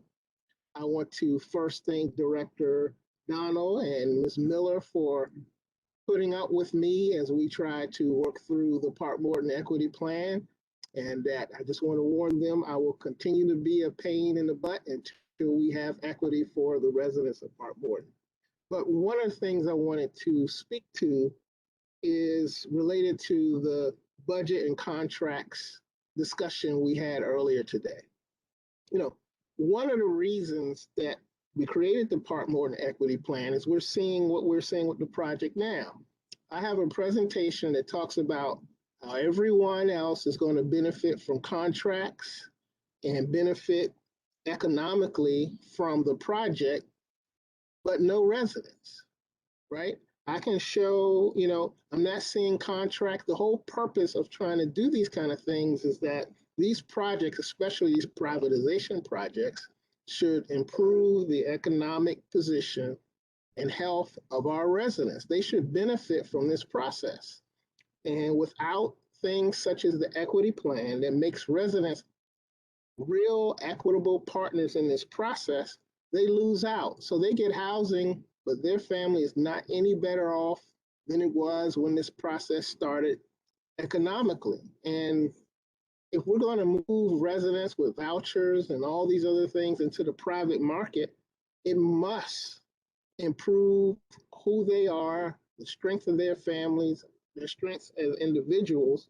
And this is what we need from these kind of plans. So when you talk about the legal, or you talk about these other things, I just downloaded a presentation and it showed how all these guys got contracts for Park Morton once this thing starts, but no residents. Earlier you talked about the developer fees and how fat the agency was going to get from developer fees. But those developer fees, if residents had an equity position, they would get a piece of those fees and they would be able to service themselves. So again, that's the point of the equity plan, and residents have to have a piece of the deal. Exactly. If we don't, we won't move forward, and we'll be doing this over and over and over again. So thank you for listening. Thank you, as usual, William, for joining us and bringing testimony today. That wraps up our board meeting for today. Neil, I'm sorry, it's Commissioner Slover. I'm going to say the same thing I said last time about Greenleaf. We were promised an update on Park Morton. I assume the response is going to be, it's going to be at the next DevMod meeting. But, you know, there's been so much swirl about Park Morton and so many articles and so many this and that and spits and starts. As a board, I'm not sure we're fundamentally aware of what the current plan is from our perspective. So it's difficult to when Mr. Jordan comes on, it's difficult to respond to him when we don't really actually know the direction. At least I don't, as a board member, the current direction we're going in. And so that's why it's imperative to get these updates. And Director, I agree with Commissioner Slover. Let's make sure we get the updates by the end of this month as promised. So our next Board of Commissioners meeting will be held on Wednesday, October 13, 2021 via WebEx. And for more information about it, you can check our website at www.dchousing.org.